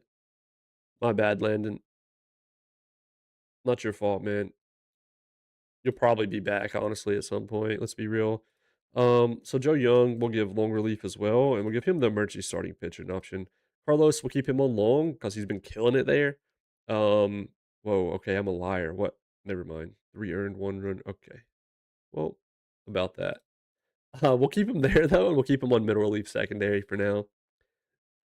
Jeff will take off of long relief secondary just because we should be good. And yeah, we'll keep monitoring. We got to take him off of starting pitcher. We'll keep monitoring the closer situation with Saime. He's been better. He's on a pretty good save streak here now. So 81% save percentage. So we'll see what happens. We'll see what happens. Thankfully, an off day. Haven't had one in a while, but then we go away to New York and St. Louis. Mario Albin's week's best player in AAA. This guy's forcing our hand soon, man. Like he's 21 years old and he is looking good, and he's got a lot of room to grow. But like he could play in the MLB now. Obviously his contact looks shit because of his avoid Ks being so bad, but it's not going to get better either. So, but again, he's 21. We're in a spot where we don't have to rush him, but our hand is going to be forced very soon. And he's not a great defender. He's more of a DH. So Another situation of next man up type stuff, and we'll see what happens. Whether he gets traded or someone in front of him, I don't know. But he adds a ton of power and a great personality to the lineup. Another league minimum contract on a team that still has a 21st budget after we have still managed to make the playoffs freaking 4 years in a row in a World Series, and we still only have the 21st budget. So, and looking at our accounting tab, it obviously is projected to go up, but you never know. You never know what can happen, especially our owner being 80 years old now. I'm getting a little worried at who could take over next. So we'll see. But yeah, Irvin wins. Player of the week this past week. 562 average, 9 for 16, 3 home runs, 5 RBIs. Franchise superstar, man. He is the franchise. Love that dude. Week's #1 player in FCL was Jesus Manila. Bunch of team power rankings popping up because of our minor league system. All right, we got the Yankees. Enriquez is going to be starting us off there. Um, Make sure everybody's stam is finally, yeah, like we're on good rotation. We're on good rotation. All right, nice. Jordan has injured. His career is over. Don't say that, man. Don't say that. He is durable, at least. He is durable, at least. I cannot remember though if he's always been durable or not, or if he recently got that tag. I really can't remember. Really can't remember. Waves of Yo, Fate Josh, just thank you, resubbed dude. for 28 months. 28 months. Holy. Our baby is now what? What is that like? Wait, no, dude. Yeah, because babies are 9 months. No. Holy, dude. I just had a. I was about to say babies age up at 9 months, but that's like the average, the pregnancy duration. Anyways, I was trying to say our child is like 3 years and 1 month now, but that the math doesn't math on that. It'd be 2 years and 4 months, but whatever. Ignore me. Thank you, regardless, as always. Also, did you message me on Cord about, oh yeah, what round pick for both of these? Ooh, trying to do an online league trade. Jeff Ritter. Did he suggest one yet? Oh, plus a reliever. And is he won this draft? Of course, it's a dude he claimed off waivers, by the way, from Cleveland, a part of the trade. Mm, that's tough because the first dude I think is worth like, which I haven't looked at their stats. I was looking at the ratings. Does he have MLB reps? He does a little bit. Only 63 innings, 5 starts. First dude's also a bit of a dick, but like personality wise, I think he's easily probably worth a second. I'm not gonna lie. I'd be tempted for a second or third for the first guy. Trying to think crazy, just trying different things to improve staff. I got you. Yeah, I can't lie. Like, I don't know. I guess it matters too for me to mention like how I value the players, right? Like for one, okay, so a draft pick is unknown. But then I try to think of what kind of potential I can draft relative to that draft pick I'm giving up. What potential number, what potential rating number would be there for that pick? And then I compare that to their current development. Now, obviously, a current developed player is way more valuable than a dude freshly drafted or a would-be draft pick with a certain round. I think there's a lot of value in that with the dudes like even in GBL who have a blurb of being at least average and they're already 24 where we can't see ratings. I think that's worth a lot. I won't say a lot because that's pretty broad, but yeah. Ed Enriquez deals versus the Yankees in an 8-2 dub or 6-0 dub, 8-2 hits wise. We scored 2 apiece in the 6th, 7th, and 8th. We faced Herrera, our former pitcher, who got a bag from New York. By the way, 30 million per for 3 years, and I can't lie, he's been good. What the heck? 201 ERA plus, 72 FIP minus, 1.4 WAR. Like, okay, guess he loves New York. And Myers and Randolph did well,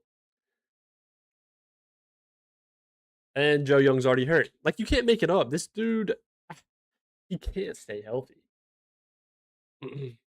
But yeah, I guess to reply to your message overall, I think for Renner, I would probably try and ask for a second if it was a straight swap. Something else you can do is you can go and look at trade history in the league and like have a baseline. You might could justify a third from him due to when he was in the majors, there was nothing great. But I mean, he's league average, or his attributes are average. So naturally, he's fully developed. He's on league minimum. That's what I was trying to say. He's 26 years old. So the reliever being a waiver wire pickup is annoying because it's like, damn, like that's literally the dude who was just on waivers. But we have two apiece this time in the last three, but we have three in the top of the ninth. 13-1, 15 hits to 6, just slamming the Yankees. Player of the game was Lamas. Yeah, young guy injured. Liao ties the NL regular season game record for strikeouts with 5. Dude, you can't make it up. I think he probably holds every strikeout record now. Can we hang on?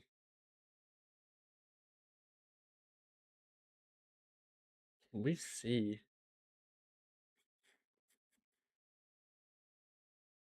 accomplishment? I mean, it's not an accomplishment, so it's probably not here. I think he holds all the playoff records for strikeouts, and now he holds the regular season strikeout record in a single game. But one thing he doesn't do is lead the NL in strikeouts. So 6 Ks, 1 earned. Young come in only 2/3 and gets hurt. Classic, classic Joe Young. Did okay in his little 2/3 though. He got only allowed 1 hit. That's about it. I don't know. He's only day to day with a sore elbow for a week. I don't really want to IL him over that. We'll let him rock. We'll let him rock. We'll see what happens there. I could just do severity at least minimal on him, but I don't know. I kind of want to see what happens. Game 3 versus the Yankees. Generating double A season. We win 3-2, so we sweep the Yankees. They're 23-21 now. We're 36-8. Yeah, all the runs. Well, okay, no, we got one in the top of the 4th, but 7 in the 8th was pretty active for the fans at the end, the ones that stuck around. Cyprian, player of the game. 2 Ks, 3 walks, 1 earned. Saime with his 14th save now. Yeah, he heard us talking about him, I guess. Iglesias with his 11th homer. Got the Cards and the Brewers. Ooh, we lose 3-7 in the 11th. What the heck happened? Let's go see.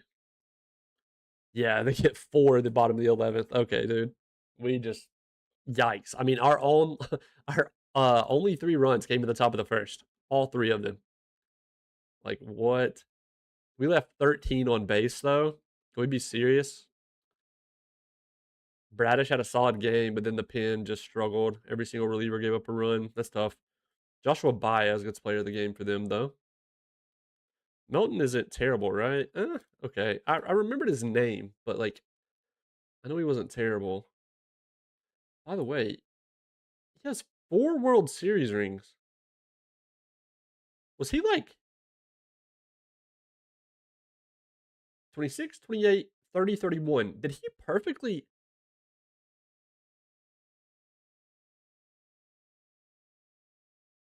Yeah, he pre-fired all the World Series rings. 2026, he wins it with the Tigers. Then he goes to the Mariners and wins 3 there. God, dude, the Mariners have won 3 World Series in this timeline. That's actually crazy. 28, 30, 31. That's wild. Why did I not realize they'd won that many already? I thought it was just 2. I didn't know it was 3.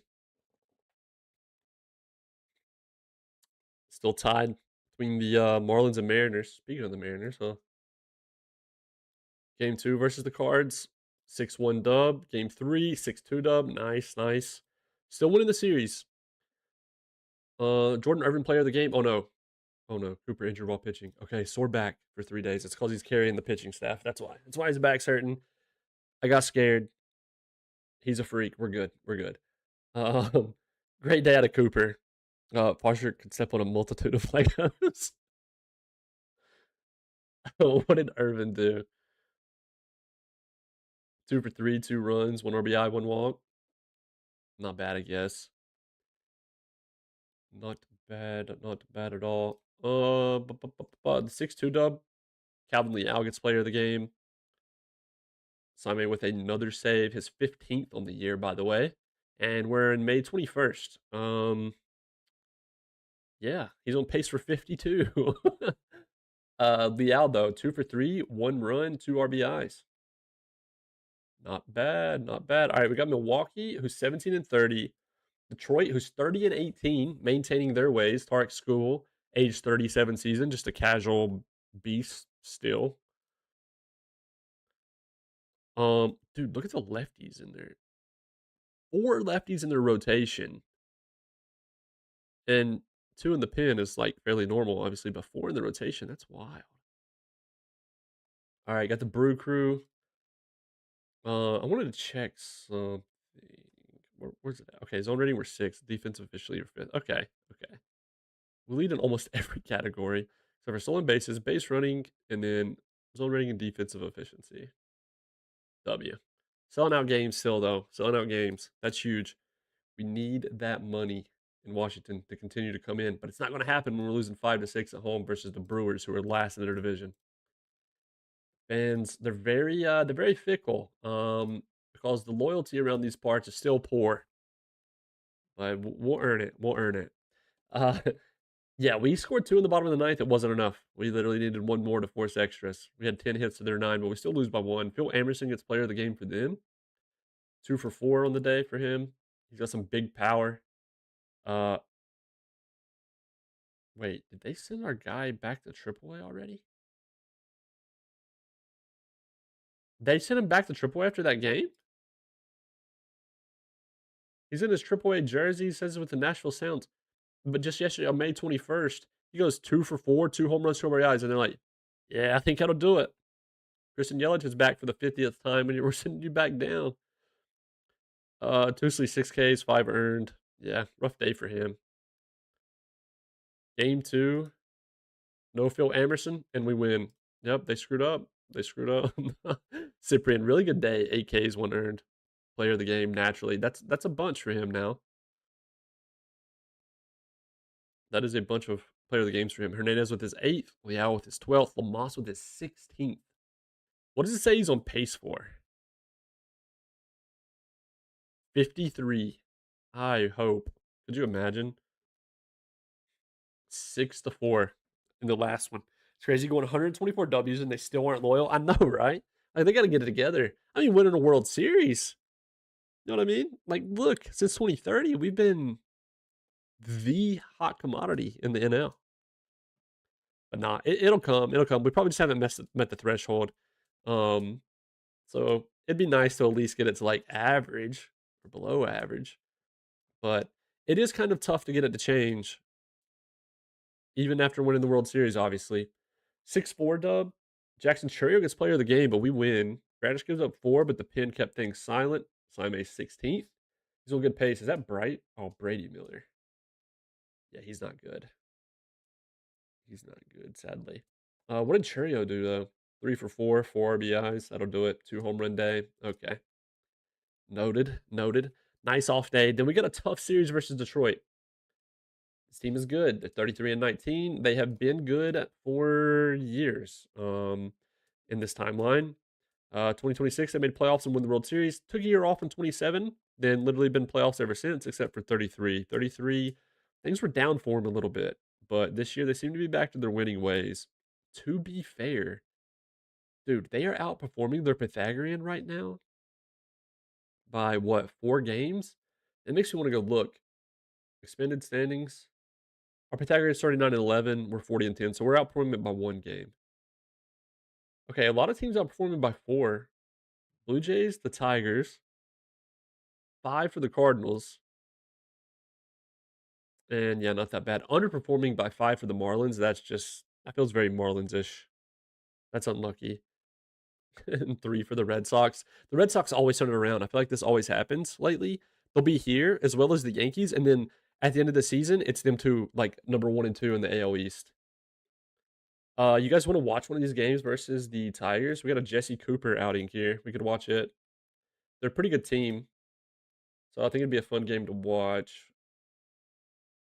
Who are they going to have on the mound? Ricky Tiedemann. So he's not great.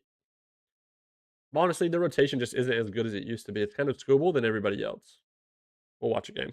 Yes? All right, let's do it. Let's do it. Oh, Chris redeemed MLB base coach. Okay, okay. Who do you want? We have literally everybody. Okay, well, third base coach would be the only option because Bill Siberia is the guy Josh named, or Waves. Sorry. Team trainer is Jockstrap, courtesy of Pep. Pleb has the scout.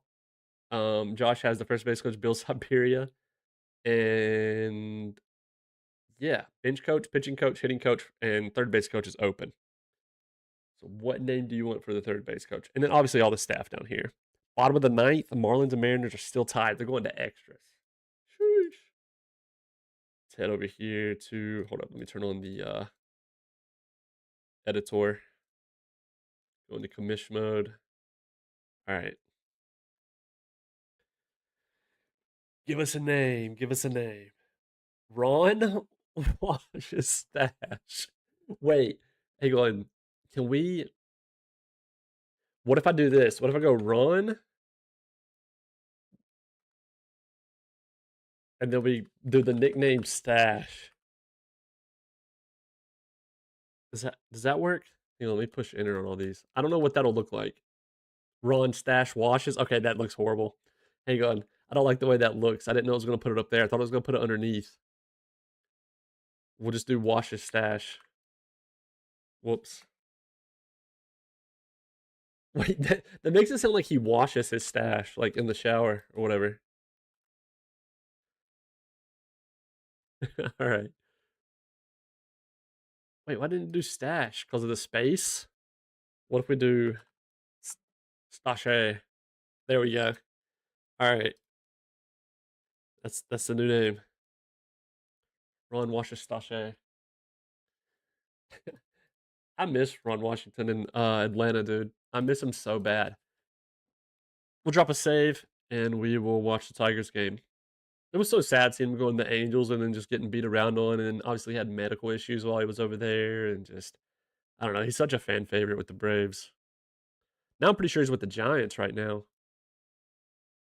All right, we're gonna watch this one. We got a Jesse Cooper outing. We're at home. Ricky Tiedemann on the mound for them. He's got a 5.77 ERA, so hopefully we can do something. We'll see. They do have Max Clark. Yeah, I can't lie. They just slowed down, I guess. They probably couldn't retain a lot of their talent. Brad Cresalius is actually good. Wait, why does it say he's a 40? Oh, it says he's a 55. Cresalius isn't bad. He's got big time power.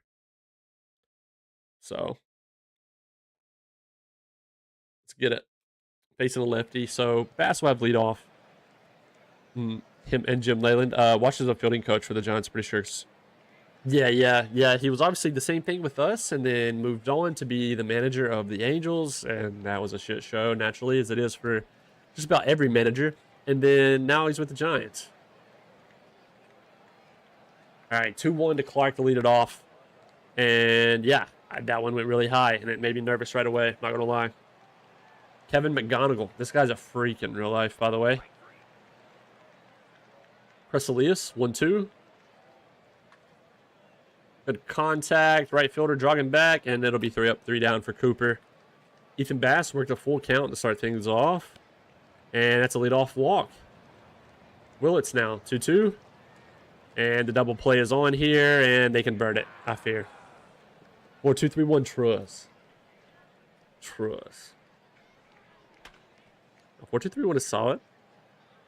In my FM26, they've been running a 4-3-3 lately. It just fits my players better right now. 2. Right fielder getting a workout today. That gets down in front of him, though. You don't go for 2, at least. Cameron Leary at the plate now. Top of the second. This is in the gap. Achilles Perez. Wait, no, it's not. Holy. Good play by Perez. I thought that was well into the gap. Roll the next 5-2-7. Colt Keith on the ground to first. It's going to be a fielder's choice at first. Tristan Ornelas, 0-2. Cooper sets him down. Iglesias, 0-0. Slow roller up the middle. He's never fast enough to outrun that. Calvin Leal, big bat, 0-0 count. And it's a blooper to Charlotte Center. He has a base hit here with 1 out. Jeffrey Davis now, 0-0. Slap the right, and it's not getting down. 1-2, 2 outs, and he goes down swinging. Cooper Eagle now, 0-2 count. And he fights this one off of him, and it's going to get down. At least it didn't make it to the wall. Let me feed the kitten real quick. Our bigger cat's food went off, our automatic feeder, and the kitten has like learned that it's her time to eat too. Give me 2 seconds.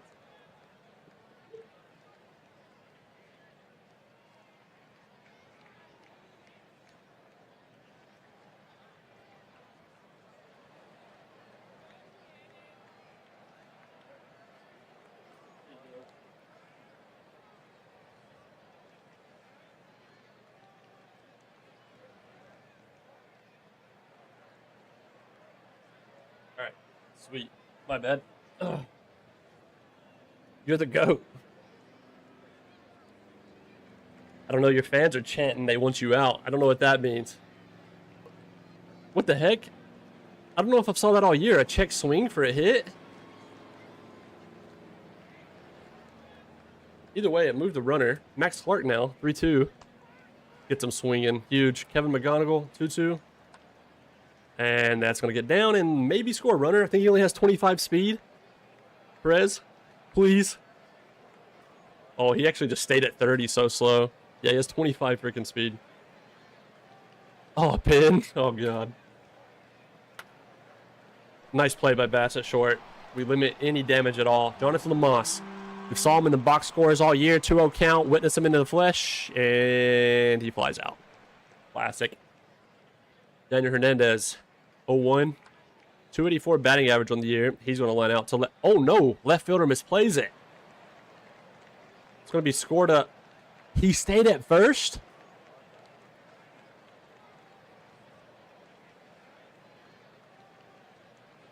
Interesting. And Daniel Hernandez, our catcher, is stilling, doing his fellow catcher dirty. 1-1 to Bass. Slap the other way. Hernandez, can he go for 4 here? Play at the plate. He's safe. Bass has a double. Eli Willits, 1-2. And he goes down looking. Jordan Irvin, full count. Swings away, but he's going to pop out for out number 3 in the third. Got a 1-0 lead, though.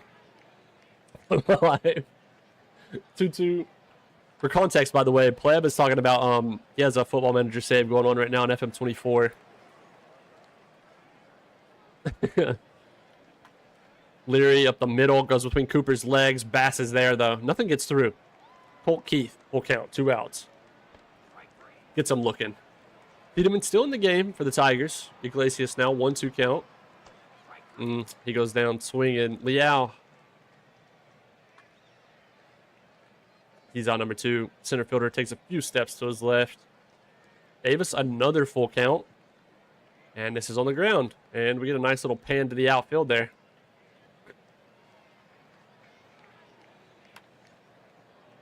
Base hit.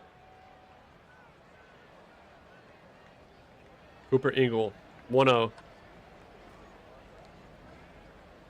It's not getting down. Perez is there. Jose Dixon. First baseman running back. He's underneath. Route number 2, Max Clark.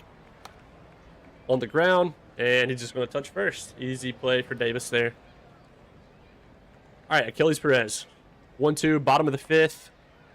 He goes down swinging. Lamas, 0-1. He flies out. Man, we just cannot get a hit today. I don't know what's going on.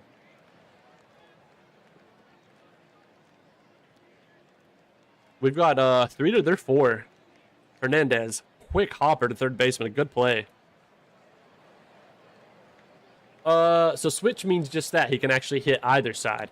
So what he's going to do, he's going to hit whatever is favorable. So how we talked about earlier, what's favorable for a hitter is to face the opposite-handed pitcher. So let's say McGonigal. Wait, is McGonigal a switch hitter, by the way? No, he's not. He's actually left. Okay. So let's say McGonagall was a switch hitter. Since there's a right-handed pitcher up there, he's going to come up and get. He's going to go into the box as a left-handed batter. Since that would be analytically and statistically more favorable, like for him to have a better outcome. And of course, in this game, we have ratings, and he's actually better versus righties a little bit. So yeah, when he's a switch, he can hit both sides, which is why those guys are pretty valuable. Whoop.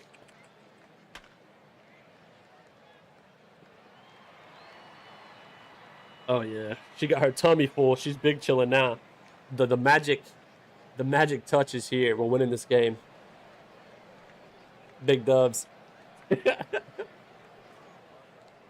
All right, 2-2, 1 out. Top of the 6th. Crescelius, he strikes out. Cooper has 5 Ks now. Facing Fernandez, 1-2 count. Oh man, Leal's there though. Yep. Nothing's getting through. Tiedemann versus Bass, bottom of the 6th. Oh man, little blooper right in front of the plate. Out number 1. Eli Willits, 0-1, 1 out. It's not getting through. Come on, man. Jordan Irvin, please. Oh, he goes down swinging. Top of the 7th, Cameron Leary. Devin Randolph enters the game now. And they have another hit.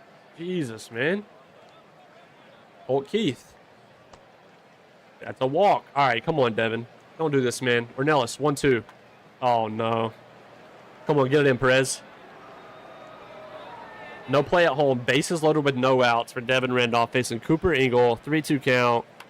Swings away. Oh, nah. It's the floodgates have opened finally. I mean, it was a matter of time, man. They were out hitting us for like 2 or 3 hits. Yeah, they have 7-3 now. Bases loaded. 2-2. When it rains, it frickin' pours. 2-1 now. Bases still loaded. Devin Randolph still in the game. Max Clark. Leal's there. He's not going to get it in time. Runners on second and third both tag up.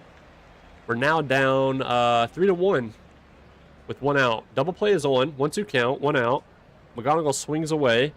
Perez is under this one. He gets it in quick. I think the runner on third is going to be held. Yeah. Schlee enters the game now. 0-2 count. Man, that is gone. Wow. Holy, did we give our team bad luck by watching this one. Down 6-1 in the top of the 7th now. Schlee comes in and gives up a bomb. And that was even a lefty on lefty matchup, by the way. So, like, you never know what's going to happen if they don't have bad splits. Like, I'm actually curious. Yeah, Crescelius doesn't have bad splits versus both sides. So, it's still good to try and go with the advantage if you have it. But, because he is slightly worse versus lefties. But, like, he's still a great hitter regardless. So, him facing Jason Schlee hardly mattered.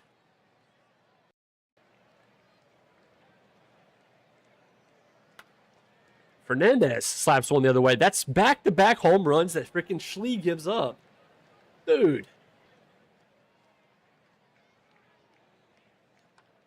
Okay, man. What is going on? Please, put us out of our misery. Get us out of here. Finally. Iglesias. 0-2. Yeah, of course. Our dude just can't take this personal. Ricky Tiedemann is looking like freaking Cy Young himself out here. Calvin Leal, full count. Okay, he walks. Jeffrey Davis. Okay, Tiedemann just got pulled to face him as well. Because Alex Marin is in now. Yeah, GG's. That's tough. We got destroyed today. Another base hit. Instantly to lead off the top of the 8th. The fans are getting quiet. They must be leaving. Great play by Leal to even get there. Jose Dixon now, 3-2. Dude! How many hits do they have now? They have 13 to R3. Finally. McGonagall. They strand more runners on the base somehow. Like, I can't wait to see how many they left on base. Lamas flies out to Shiloh left center field. This one's over, I fear. Hernandez, 3-2. Base hit to start the magic, surely. Fast, back to the top of the lineup, so that's a plus, but it actually just doesn't matter. But they will just take the fielder's choice at first. Bullets now, 2-2 count. And he goes down looking. All right, guys. They found out we're watching, and maybe, I don't know, the pressure you guys got to him. Okay, Joe Young has come in here in garbage time and is just setting them down, apparently.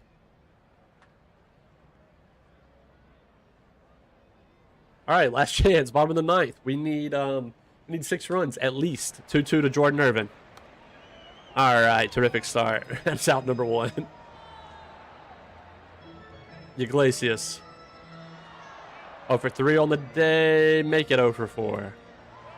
Calvin Liao. That was the weirdest line drive I've ever saw. But it's out number 3. Well, what a tough game to watch, I guess. We only get 4 hits. Very anticlimactic. They get all 7 runs in the top of the 7th. That's how you know it's scripted. Tiedemann with a day and a half, man. 6 Ks, 2 walks, 1 earned. And he hasn't had a game like that ever this season. Player of the game, though, Marion comes in. And then, yeah, it was just absolutely ugly. Randolph comes in and just lets everything fall apart. Everything. As soon as Cooper got pulled, life was bad. But Randolph's not a bad pitcher, so I don't know. Unlucky. Well, unlucky day. That's what we'll call it. We lose game 1. Game 2, naturally we win. Of course. Of course. We had 8 hits to their 4. Wait, that reminds me. How many did they leave on base? We left 4 on base. They left 7. This one, we left 7. They left 5. Enriquez, 5 Ks, 1 earned. Player of the game. That's tough. Oh, the first All-Star voting results. Wait, no, the first ones would have been. Oh, yeah, no, this was the first ones coming through. Rushing leads. Are you pre-fired the bot, huh? Or or is it actually over yet? Did you guys take the lead? Rushing leads at catcher for the Giants. Iglesias at first for us. Marcy walk-off boom. Holy. That's crazy. Carter Bowman at second over Willits. Irvin at third. Ben Drinkwine at short over Bass. Davis at left. Calvin Liao at center. Eldridge and right. Romeo at DH. At DH. Interesting. Because he's not a terrible defender. And then the pitching is Cooper, McCurry, Dirk, Burns, Silvis. I can't remember that guy. But yeah. Pretty gross rotation there for the NL. All right, game 3 versus Tigers. We actually lose the series versus the Tigers. Tough, man. They score 3 in the top of the ninth just to like rub it in a little bit more. Rough day for Tousley there. Rough day for Tanner Dunn out of the pen. Crescelius gets player of the game. 3-game series versus the Giants to end the month of May. Hopefully we can bounce back. 7-4, 1-2. AB is ready to come off the IL. We're just gonna send him back down to AAA. Wait, no, actually, hang on. 1, 2, 3, 4.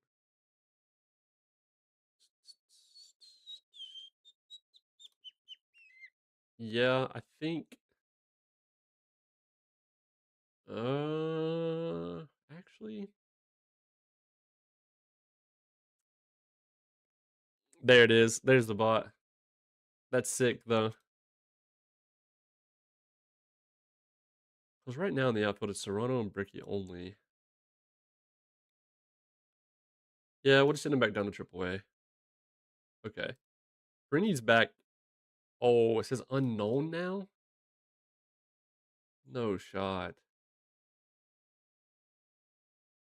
That's really annoying. That is injury says unknown now. We did win game 1 though. Cyprian facing his former team in the Giants there. That might be his first time ever facing them. I don't think we played them at all this season yet. I don't believe. No.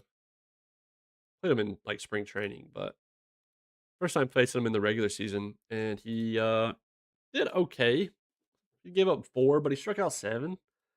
Thankfully the pen helped him out a ton though. Dunn gets credit with the dub. Simon with his 18th save. Jorge Droulard on their side does get player of the game even though they lost. He went 2 for 3 with a run and 2 RBIs. He had a homer, so that helps his case. Game 2 we lose 1-2. They got their 2 runs in the first, and that's all they needed. We are now 42-13. Player of the game was Bradish, 4 Ks, 3 walks, 2 earned. It's funny, we each had a player win player of the game, in a game that we actually lost. Game 3, we win 2-1. Thanks. Identical scores. Yikes! They almost did it in the bottom of the ninth. They got one back to make it 2-1, but that's all they got. Thankfully, we scored in the top of the ninth, or it would have been a walk off for them. We scored one in the first and then one in the ninth. Cooper, really good day. Simon gets credit with the save, but does give up one earned in the ninth inning. So I wonder if it was like a homer. I guess not though. Wait, that's crazy. Liao reached on an error by the third baseman, driving in one run in the top of the ninth. No way, an error won us that game. We had 2 on the day. They had 1. Willits and Irvin. Pretty uncharacteristic.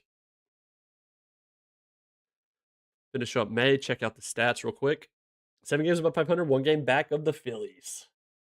And another fat Braves L tonight. What a tremendous time to be a Braves fan.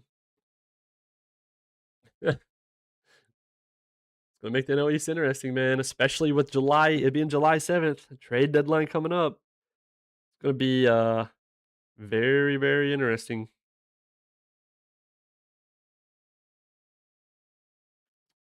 All right, player development. Scrumsod, a lot of good changes.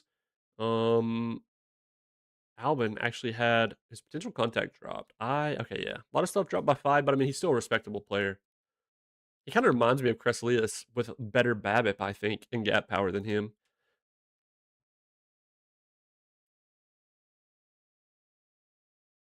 Nothing too crazy in here, I don't think. Matt Aiken maintaining his 50 potential, and everything keeps going up. He's looking like he could end up being pretty solid reliever for us. Like he's looking really good. Overall rating. Oh, he added a curveball. Manny Tortorella added a curveball to his repertoire,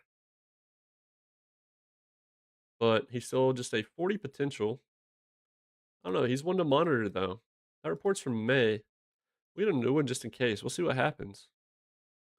35 to 40s, potential drops.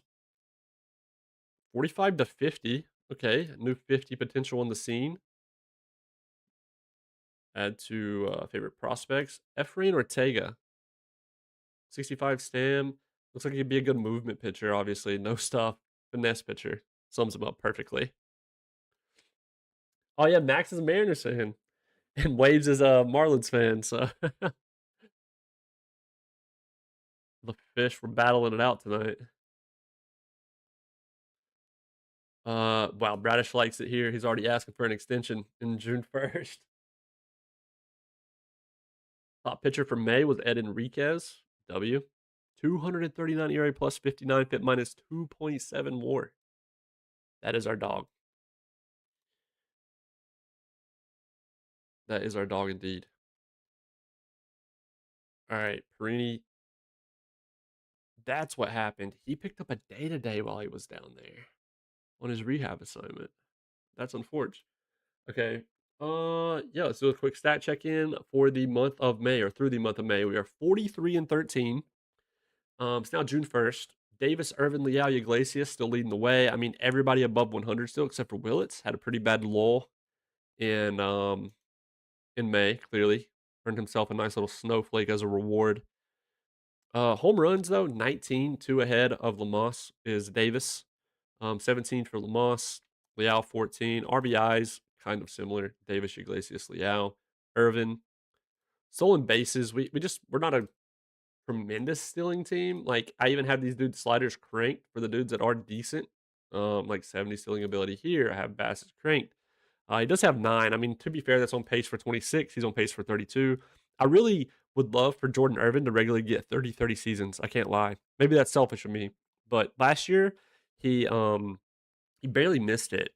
He had 28 stolen bases. Year prior, though, he had 30-30. But I want another 30-30 season. So we'll see what happens. OPS wise, obviously it's going to be similar to WRC plus. Yeah, on the pitching side, it's been even crazier. I think Joe Young only 1 2/3, but been good nonetheless. Schlee, Cooper, Myers, Enriquez. Cooper and Enriquez still doing their things. Everybody else slowed down a little bit, but, like, at least Bradish brought it up to average. But, I mean, literally everybody but 2 pitchers, and Carlos and Lund are 100 plus on the ERA plus side of things, so I'm stoked, man. We're a very good team. We knew that. Um, we're we're hot right now, as always. We're 6-4 in our last 10. We just won that last game. We're 15.5 games ahead of second, like, cruise control again. Elsewhere, Cards over the Reds, Dodgers over the Padres, and Rockies still. Still the Dodgers just doing their thing there. Rangers over the Stros, 2.5 games. Tigers over the Twins, and then Blue Jays over the Red Sox. The Red Sox are starting to turn it around some. The Pythagorean is 32 and 24, so we know it's coming. We know what's coming with the Red Sox like it is every year. I do think we're going to end it that right there, though. I appreciate everyone hanging out tonight. I will see you guys tomorrow night unless something changes. As always, every Sunday, Tuesday, Wednesday. Um, yeah, I will catch you guys tomorrow night. Hope you guys enjoyed the stream, and you guys have a good night, and I'll see you tomorrow. Bye.